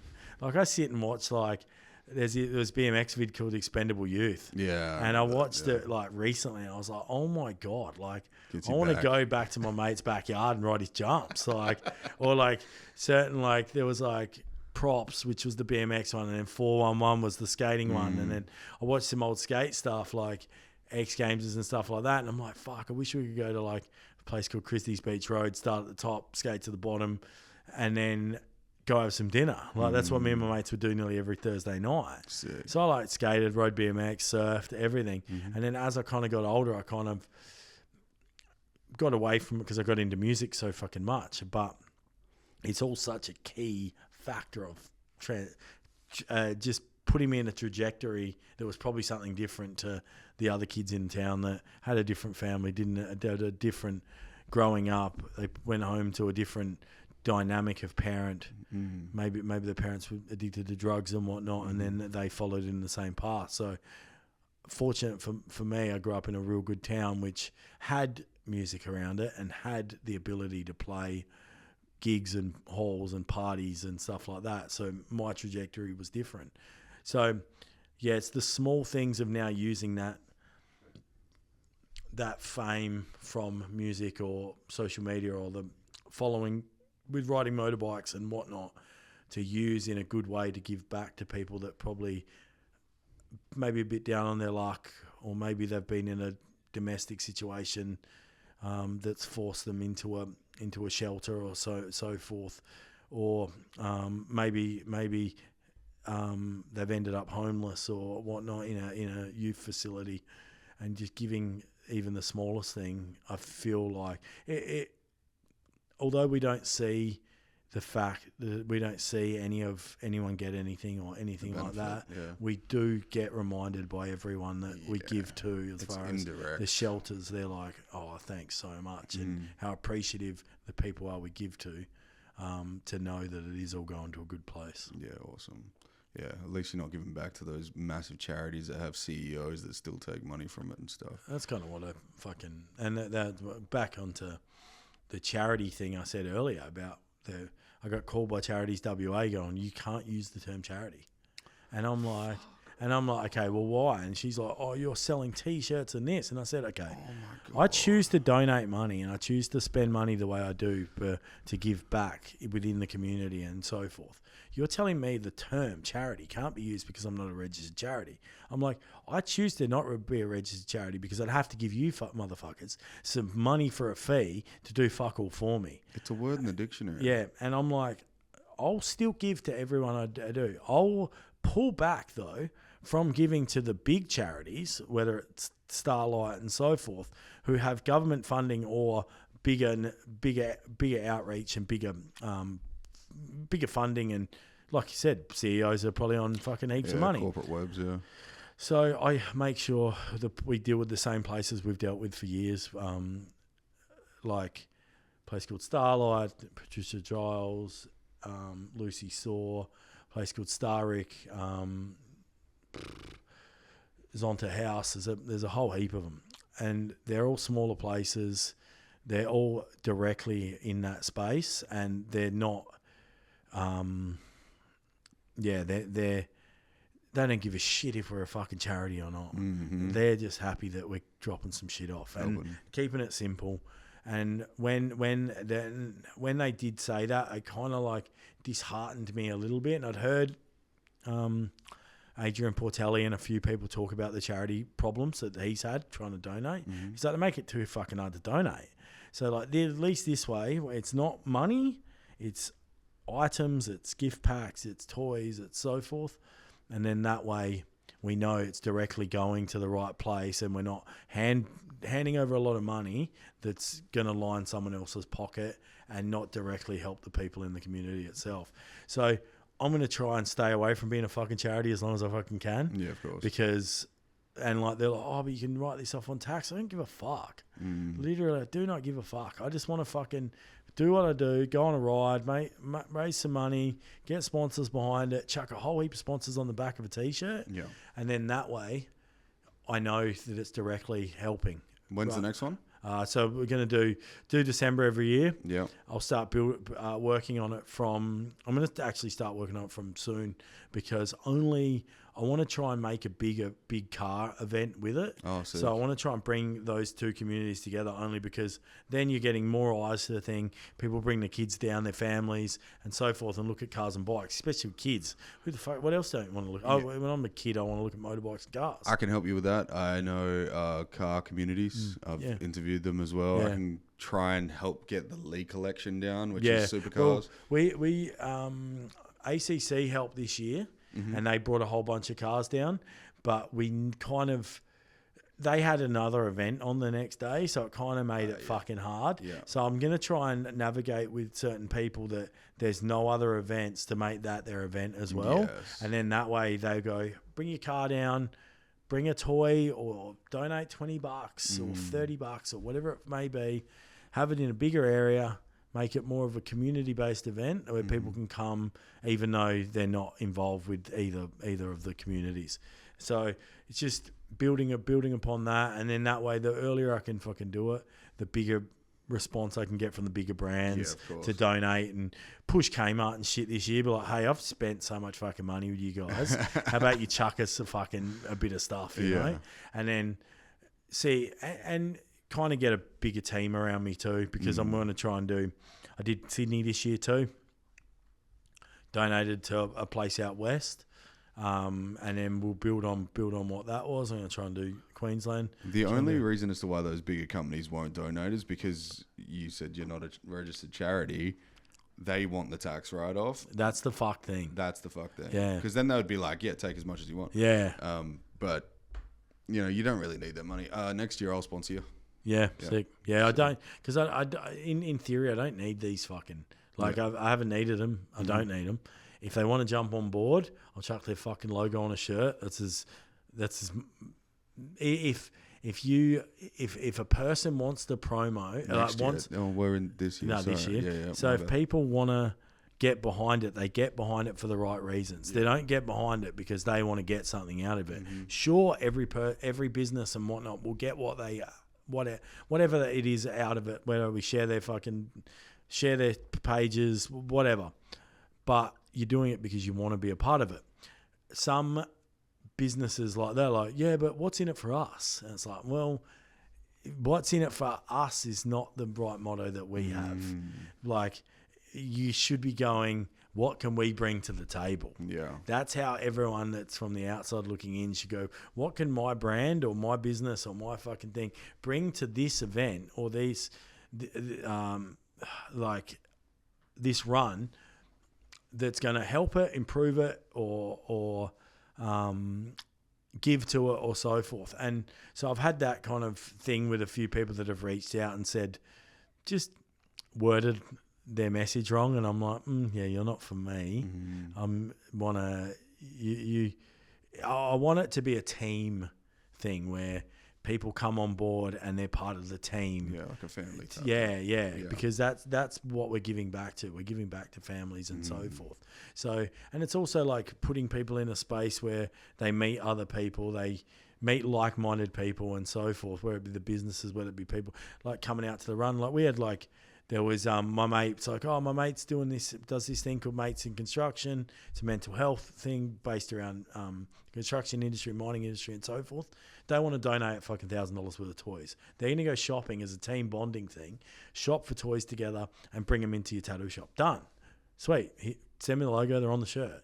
Simple as stuff like that. Sick. And that's when you hear stuff like that and you're like, fuck, like that's like a cool fucking thing to think that they're going out of their way to go shop, donate, fucking be part of it, you know? And that's the kind of stuff I love to have on board, because it's you can tell they understand what we're doing. And we started it so simply as putting a Christmas tree in the tattoo shop, and people started dropping toys in, and then we still do that. And then crypto mates were donating money and fucking shit when fucking Dogecoin went psycho. Like people would throw money around here, there and everywhere. So we just went from like such a small thing of donating to DCP, because we knew someone that a girl got tattooed to the point where she's like, this is too much for me. I can't, we don't even have reach to enough people. And so then it was like, okay, we'll reach out to this place, and we'll just casually stack on what we have every year, because we know the places that we go to. We've got relationships and friendships with them as well. And they kind of, and we reach out like a week before and we're like, we're on our way kind of thing. We're like, we'll be there next week. And like, we don't fill them in on what's going on or whatever. We just know that we're going there. Yes. So, and that's what's cool about it. Like, and then some will reach out earlier, like the bigger ones will be like, send us a Christmas list, send us a shopping list. Yeah, it helps. I'd rather it's right. It's way easier when there's big shopping lists. Me and my daughter were like that, got that, Mecca vouchers, Kmart vouchers. Sick. And then and then you finish and you're just like, fuck, there's a whole tattoo shop full of toys. It's nuts. Fucking nuts. And we're dropping them and then next full van of toys again. Like, It's just one after another. That's and crazy. And we were doing it up until like 3 days before Christmas. Wow. So it's pretty much that whole like November, December becomes pretty based all around that. Yeah. So then like now I can see it being a fucking big national thing. Yeah. Because no one does. Like salvos have their ride, but it's not really a ride. Like salvos start somewhere and finish at Whiteman Park, but the ride's like 20 minutes. Like it's not that far, and it's like. Do you have multiple stops? So we just did like we did Harley Heaven all the way to Kawana Freeway or whatever to the city, and then all the way to Joondalup. So it's about an hour and 10 ride, and it was fucking good. So it's at least. But next year, it's not next year. This year, fuck, it's all too fast. I know, dude. Nearly at the end of January. This year I've got a big plan, so I'm going to talk to because the councils are on board now. Yeah, to get council grants and shit like that. And they'll be able to steer me in a bit of a better direction as far as like if you can get the support for events and stuff like that, because they have a lot of grants and shit, and you're bringing something to them. You're bringing people, and then if they can also, it's in an area where there's already people around, they're also bringing something to the table too. Yeah, true. So we had the Joondalup Council help this year. Had a bunch of other councils reach out, so it can only get bigger. Do you pay attention to the politics up there of the council? No. Okay. No. Let's move on. I'll run for the mayor if need be. Yeah, there's a guy called Ian Goodenough, and I think he's good enough. Is he good enough? Yeah, I think he's good enough. That's a fucking sick name. That's the sickest name for politics. I'm just good enough. That should be his ad. I may be good, but I might just be good enough. Yeah. I'm good enough. Cardinal Hell. Yeah. What the hell? Yeah, I just... when did you write that? Me and Dan, that plays in Amity, wrote it in COVID. Really? Sat on my computer for years. I didn't really care to release it because I just didn't want to do anything. So I just kind of sat on it. And I was like, oh. And then the Parkway stuff was coming up. And I was like, maybe we'll just drop it. Just no fuck around. Just drop it on a day out of nowhere. Throw some shirts up. Sell some shirts. Done. Fucking no other bullshit. No fucking 50 reels. Yeah. Like I just let it brew. So it's got views. It's done what it's done. I was transported, dude, when I heard that the first time. I was like, oh man, this feels like 2014 metal again. Yeah. Metal and I don't need people release stuff and they need so much from it. I don't need anything from it. I was like, it's a cool song. Sick. I don't think it's the best song, but I'm like, it's still cool enough to release. Get something else out there. Gives the old Confession fans something to fucking stew on for a bit. And whether we ever do anything else again, who knows? You will. I want to focus on if Prom Queen can tour, focus on that. Yeah, what did I hear about that? We're going to do it. Yeah. We will. Yeah. It's just a work in progress. We got to find the right timing. We would have loved to have dropped the whatever already, but we just put a teaser out there. We've all spoken. We're all in a group chat. That's the half you the going stuff. world tour or Australia? We're going to see. We'll see what pops up. But me, Jonah, JJ, Kev, we've all gone through so much together over the years, and I was in, I was out, I was fucking kicked out, I was fucking JJ's quit, fucking Kev wants to quit at times, fucking Jonah, then there was new singers, not new singers, fill-in singers, fucking whatever, and they kind of like, unfortunately, when so much is happening and whatever, the drop-off was pretty fucking big. And then it pretty much just fizzled out. They just went like that. So I feel like if we came back at this point and after the hype from the Parkway tour and whatnot, it would probably, the nostalgic factor would probably be pretty massive. So whether we do fucking a festival one day or whether we end up booking a tour or fucking whatever, the discussion's there, and that's the start. So we're definitely all in conversation. Spoke to touring companies and so forth. So seeing what could come up. So hell yeah. Yeah. So we do, and that's what the thing when the tour was on, I was like, okay, I'm going to drop this, Yeah. but we need to drop a fucking prom queen Yes, teaser and yes. stir the fucking pot. Uh-huh. I said, even if it's not for fucking some time or whatever, let's just fucking put up 2025. Let's just put the date up and just go from there. Sick. So then when it went up, I was just like, my phone was just, Emmett Jonas like messaged me. He's like, fuck, this is already at this amount of views. Was it like well over 100,000 views? It was fucking psycho amounts of shares. I was like, fuck. The I said snakes it'd be very good to fucking, and like we made got my mate to make the video in like 2 seconds. I was like, just make it do something, glitch. and then just drop fucking thing on it, and then just Sick. in fucking Roman numerals. Is that what it is? Yeah. Yeah, and I said drop it, so and then just cause a bit of a stir. Oh, dude, So, it was perfect. Yeah, and me and Jonah talk all the time, so it's fucking it's good to be at a point with everyone, and we're like, oh, this would be cool. This would be cool. Like, although Sean's gone and stuff, it's still there's obviously still a lot of feeling as far as what that band was for all of us. Like, and when you, in theory, like I was only in the band for a few years. The band was around a lot longer. Like I was in the band and then I was out of the band and fucking whatever. Back for a tour and like, but still the biggest tour, all the biggest tours I sung on and the biggest responses was, and we don't need to reinvent the wheel anymore. Yeah. We're just coming back, doing some shows, and that's probably just for the legacy of it. Yeah. Because it's, in theory, it's a legendary band as far as Australia goes. Yeah, started metalcore here. Yeah, and you look at like the symbolic factor of the snakes. Yeah. All you had to post was the snakes. In fact, my vest had the snakes on the back. Like the symbolic factor of that is so big that it's fucking tattooed on thousands of people. Yeah. Like it's nuts. I was in Europe and it's people with the whole back snakes on their hands, on their necks. I'm like, fucking relax. I've got it on my side. I got it like 3 years ago.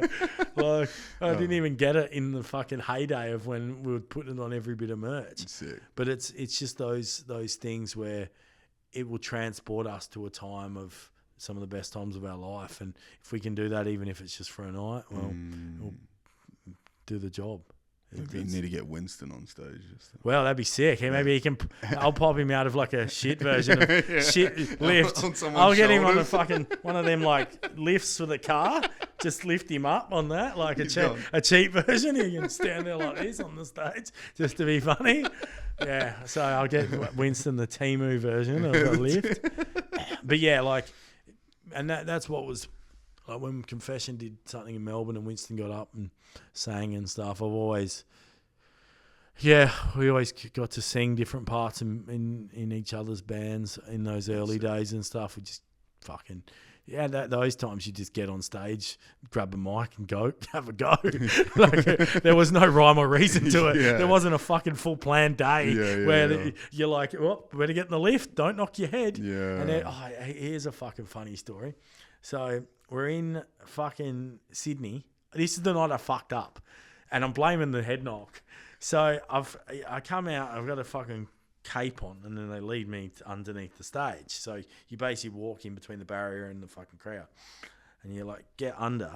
Well, was everyone like, oh? Nah, well, they're just because they're watching him. Oh, yeah. They're not really noticing. And I've gone under the stage, taken the cape off, and gone bang straight into a beam.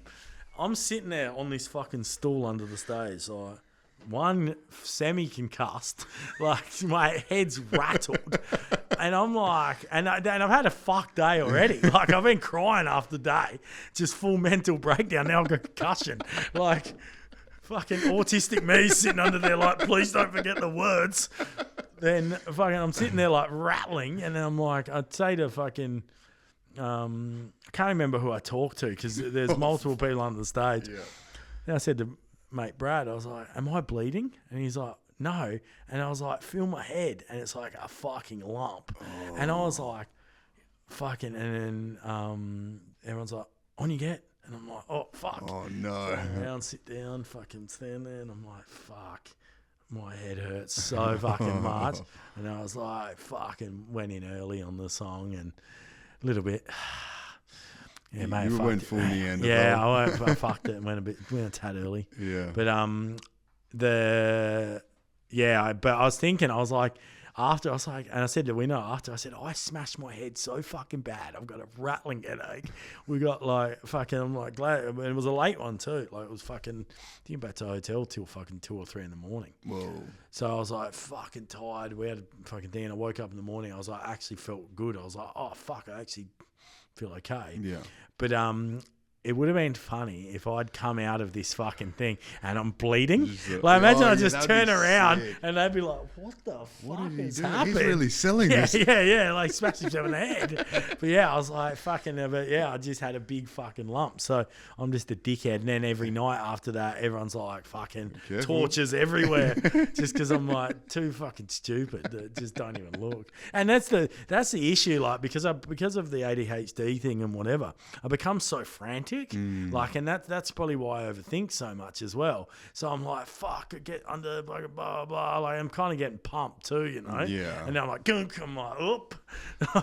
Well, if you're in front of 15,000 people, dude, and you're performing, you're gonna have like oh shit, I want to get it right, you know. Yeah. Like you're gonna be frantic regardless. Yeah. You know? And that's and because it'd been such an overwhelming fucking day. Yeah, I was just topping it off by nearly knocking myself. Imagine if I knocked myself out. That'd be so good. Where the fucking lift comes up and I'm not you're there. just laying down. I'm like, on the fucking ground. Sorry, boys. I'm a dickhead and I've KO'd myself. It would have made for the tour, but everyone, that would have been the story of the tour. He's knocked himself out under the stage. Like, but that'd be something I'd do. Like, was the cape like over your face too, so you couldn't see it? Yeah, but it was funny because we lost it within the fucking first couple of days. So then I was like using the fucking sheets off the tables in the catering and stuff. Just like a KKK member. Yeah, like, literally just like fucking. And that's why so many people are with the fucking torches because I couldn't see a fucking thing. Yeah, well. So it was pretty fucking. Some of that was fucking funny. Yeah. So then it was just like, I'd be like, where's the cape? And it would go missing for like a day or two. So, but yeah, it's fucking. That's funny. Cool. The whole thing cool as fuck. Epic, dude. And like.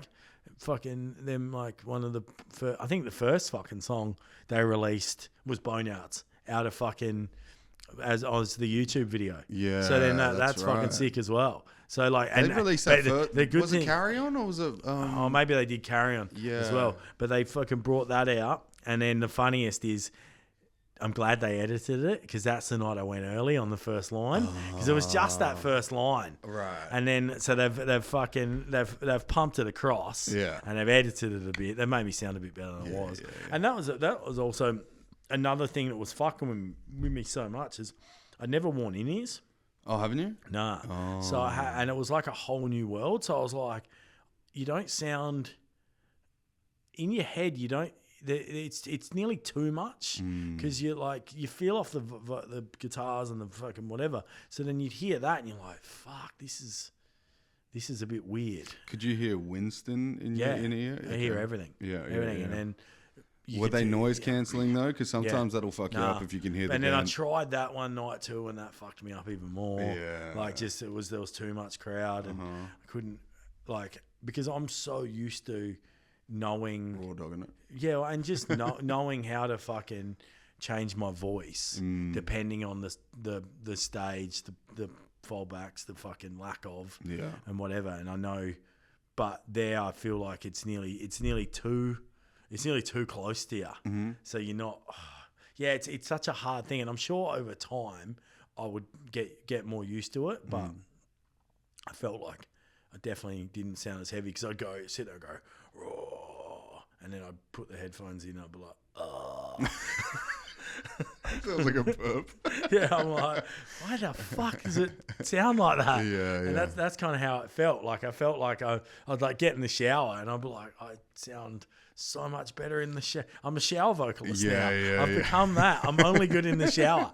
I'm only good at singing along to fucking stuff in the shower nowadays. Oh, that's funny. And not fucking actually singing on stage. Did you fry your voice at all on tour? A little bit, but we had days off and stuff. Yeah, just again, what I sing for, fucking under a minute. like of fucking vocals. But sometimes you want to give it your all. And Yeah, if you don't yeah, have that yeah, pressure, yeah. right? You just catch and that I other think vocal. because I'd say so much before the bit as well, like nearly that was what was blowing my voice out. Oh, really? Yeah. So yelling. It's just before it's just a learning curve because I'm like, I'd probably prefer using in-ears all the time, just getting used to it though. Do the in-ears that they had, was it dulling your mic so you could hear your voice? Because that's what they do sometimes. They'll make it quieter just so you know where the timing is, but you don't hear yourself too much in your in-ear. I don't know. I had click. I could hear the click pretty well, which doesn't help me. Yeah, metronome. But then I pretty much had them crank the guitars, have me sit pretty level and winnow a little bit lower. And then he would sing in some parts, like I'd sing the majority of that whole section, and then he'd sing a bit, and then we'd both come in and there's blood and water. Mm-hmm. So, but the one thing about the in-ears that's kind of fucked is you don't hear the crowd. And so, like, the first night, it's like, are people singing along? Like, so it's like me and Winnow are like, there's blood in the water fucking thing. You're seeing the mouths move. And then I'm like, then the fucking, after the first show, I pulled my ear and I was like, oh, fuck. Loud ass. Yeah, this is loud. Yeah. Like, this is nuts. So I think they have one of the loudest concerts in Australia, right? Have to. Yeah. I think it used to be AC/DC, now it's Parkway. Sing-alongs are just fucking next level. Yeah. Like, it was opening Carrion. Like, did they? With Carrion on a small stage that's at the front of a stage that's blacked out. And it's like the size of this fucking room. Not even. Like fucking half the size of this room. Drums on there and them crouched in. Whole fucking stadium singing Carrion. Whoa. And then they did maybe Glitch or something second. No, it wasn't did it Glitch. On small stages? Yeah, so they made made a YMCA stage? Yeah, like tiny, and then the big drawbridge would come down from the sky, and then the thing would drop, and the whole stage would be there with the drum thing and all the fucking shit. Yeah. So they would like, pretty much wait for this thing to come down. It's all part of the fucking show, you know. And then it'd go, fireworks would go off, and the stage would drop.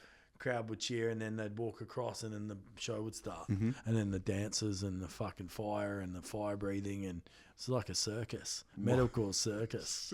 Yeah. They took it to the next level. Yeah, it's literally to the next level and beyond. Like they've put themselves in a position where they're going to be our generation's AC/DC. Yeah. Because if they're this big now, and then they're bigger on the next one, and they're bigger on the next one. And the generational thing is because they're only going to get bigger because kids get older. And I grew up on listening to AC/DC because my parents did, or people at the pub did, or fucking footy club or whatever. So Parkway Drive will be that band. They may not be the mainstream success of those bands, but they could well and truly be a stadium band, like by the time they're fucking 50 years old, you know, and not just an arena band. Because they're happening in the next 5-10 years. Yeah, because you look at them going, okay, they're an arena band. Before that, they were a Challenge Stadium or whatever. It's a big fucking joint. It's half the size of that, half the size of RAC. And then in Sydney, before that, they were, I'm trying to think where they did in Sydney, like Festival Hall.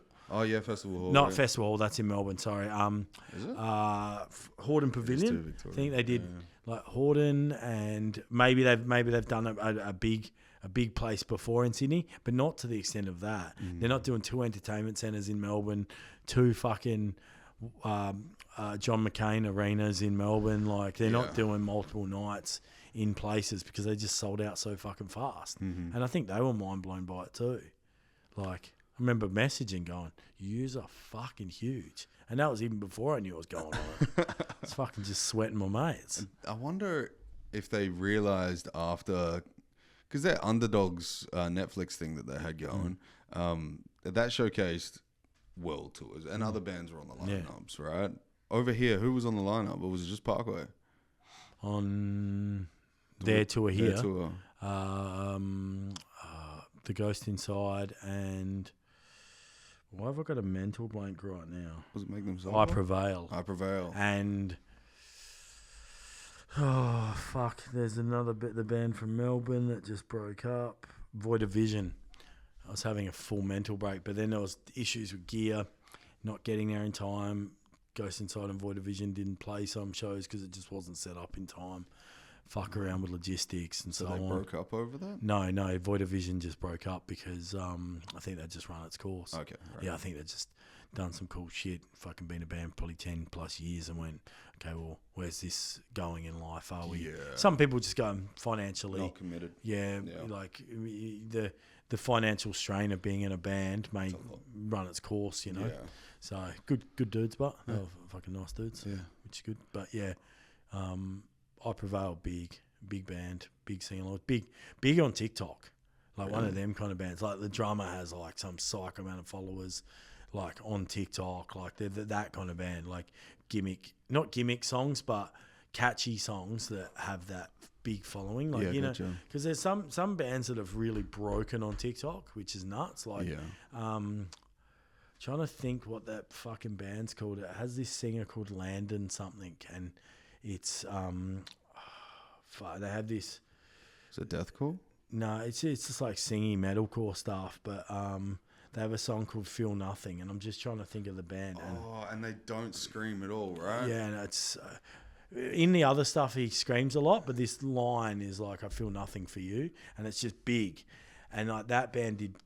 Like they're not like a fucking see but like bands like that have had this like massive thing, and maybe at one song or two songs, and it's really helped them pull people. So it's kind of crazy that it works for some bands and it won't for others. I don't think Parkway don't have that they have the cult following. They're like long time super fans that love that fucking band. It's never been an abundance of girls that like the one song, or it's never been like the abundance of one type of metalhead, you know. It's the skaters were into it, the surfers were into it, the bodyboarders, women coming to shows, old bogan dad metalheads, like you name it. It's the fucking it's hit everyone. Yeah. So you go to the shows now and there's fucking 60-year-old punters like Parkway, and then you look over and there's a fucking 8-year-old kid with their dad singing every word, or like some kid. Like I remember I took some photos. And I took a photo of this little girl at the barrier on her dad's shoulders with head earmuffs on, just mouthing every fucking word. Whoa. And I'm like, that's where the transition is. Yeah. Parents and thing. I was like, it doesn't matter if you're a 10-year-old kid or a 60-year-old man. Those songs relate to you, and that's how a band becomes the next AC/DC because transitional. It's a different life where the music back in the day would have been all over the radio and so forth. We don't have that anymore. It's on fucking Spotify. It's on fucking YouTube. It's all about reach these days. Yeah, right? it's just, and it's still. I think like Parkway Drive become the biggest word of mouth band ever in Australia, because like think about when you were young, it's like every fucking didn't matter if you were like a metal dude or whatnot, there was equally the kids with the fucking fringes and the kids with the long blonde surf hair fucking crowd surfing at shows. Yeah. And that was because of word of mouth.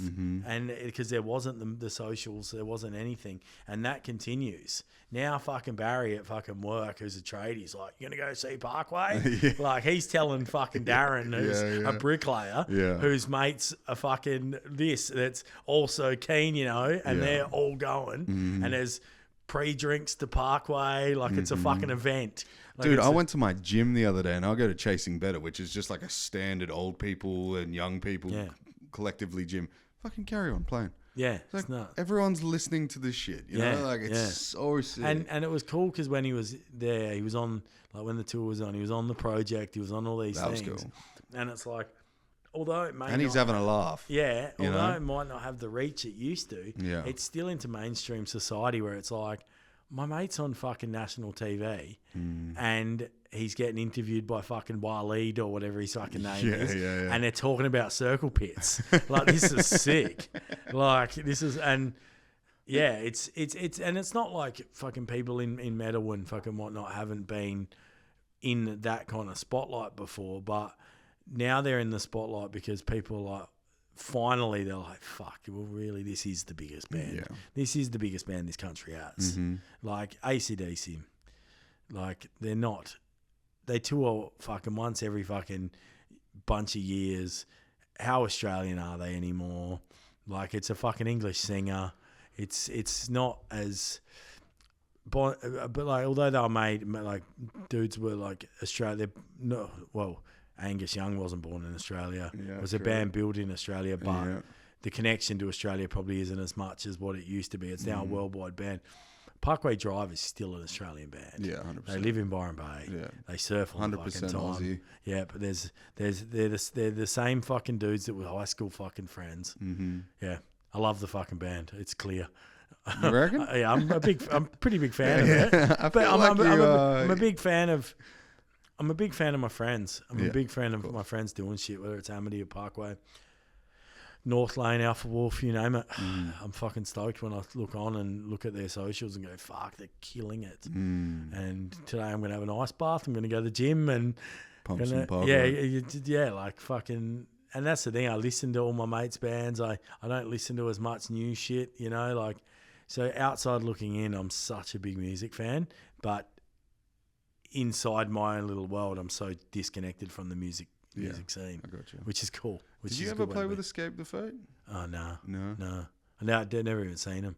No? Oh, actually, they might have done. They might have done Soundwave when we done it. Yeah, maybe. right. Yeah. But yeah, like, it was kind of like a different kind of genre as well. Like, nearly like yeah, it was a little more singing. Right? Yeah, like they were kind of all in their own different world as well. Like, the Uh-huh. metalcore thing was kind of that, and then that, although people It was like punk, popcore. yeah, It was like people almost- kind of consider like a lot of that metalcore. It's kind of still not, you know. His new, that Falling in Reverse one, the new album, what's it called?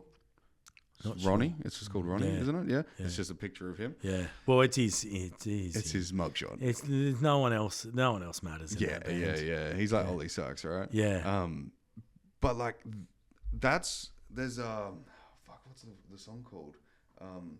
Not the one with Tech 9. No, that was sick. That's the Psycho song. That's a psycho song. That's got Alex Terrible Alex, in too. there's so much going There's on. so much going on. But there's Watch the World Burn or Make the World Burn.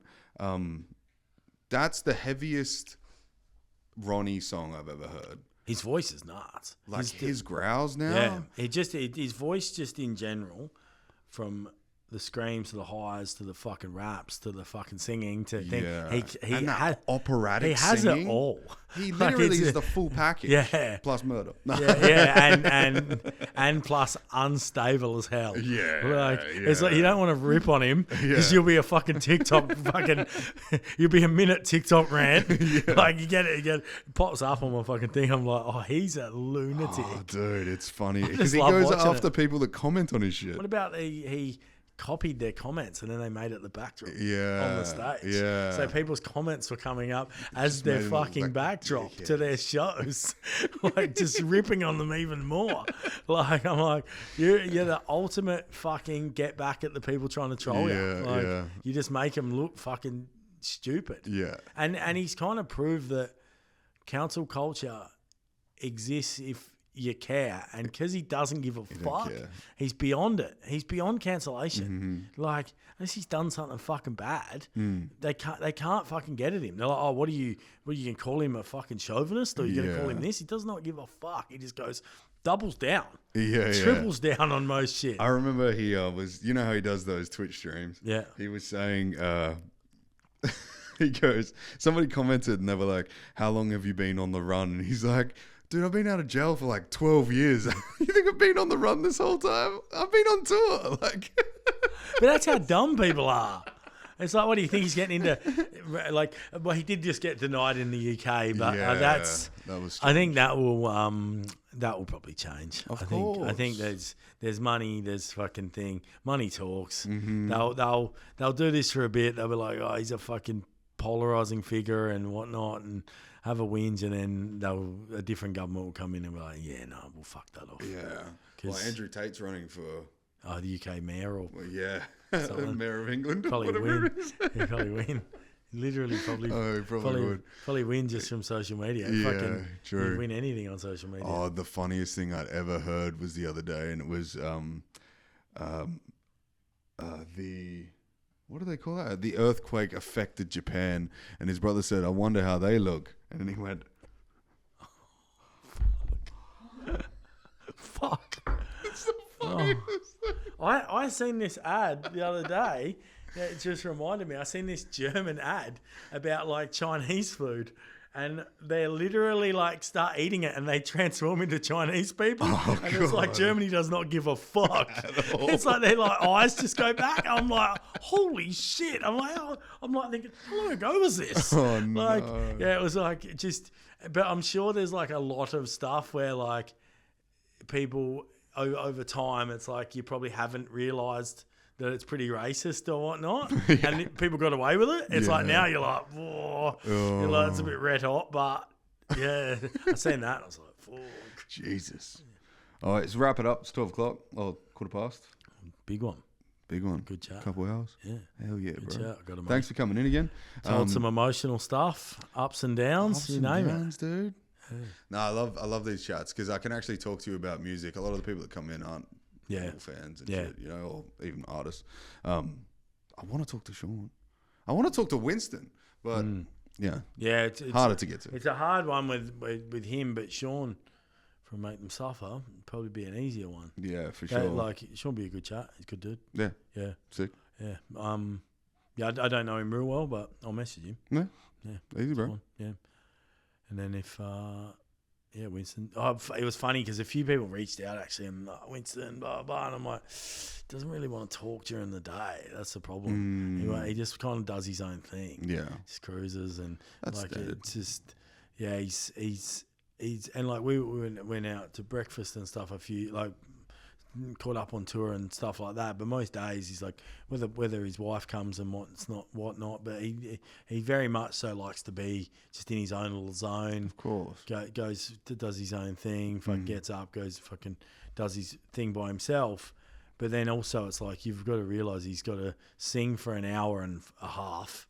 He's got to fucking talk for the same amount of time. He's got to be in the fucking zone, and if he walks out and his fucking voice sucks, because he's fucking talked all day and whatnot. So, yeah, he's always been a pretty reserved, keep to himself kind of bloke. So yeah, well, listen, man, I understand that people like artists, they have their own lives, man, you know. So all the people that I want to talk to also are doing their own thing plus the thing that got them to where they are. So I completely understand that. And you can't hang any kind of emotional, like in podcasting, it's like that. You need to be like, these are the people that I want to interview, but I realize I'm probably not going to interview them until I, get to a certain level. And also, it's a hard one because we're here. Yeah. WA makes a big difference because we're further away, and that's kind of like why I've never done a podcast myself. Is because who the fuck would I interview after like? I'm in a space where it's like my main thing would be interviewing people that are in bands. Well, none of my mates' bands come here much. I'll be talking to myself every week. Be interviewing fucking. I do fucking 9 Make Them Suffer interviews. I'm trying to. I think maybe Gyroscope. Like who else is fucking here? I'll get that dude from Carnivore. I don't even know him. Like I'd have to. Yeah. Like I'm like there's. And the thing is, there's not many WA bands. There's not. Like it's not like it was. Like there might be more hardcore bands that I know of, but I'm not really sure. We should knock this off. Before we go, do you know Paradise and Exile? Do you remember them? Yeah. They were the craziest surfer band I'd ever seen. Their first screamer that they had when they brought out that Liberation album, that was insane. This guy came on, he had like blonde, long hair, and he's like, "What's up, dude?" And then he's like the most guttural screams ever. It was insane. Yeah. All right. Oh, good. Thank you, Thanks for that. Appreciate it. See ya. Take me home, I wanna know if you're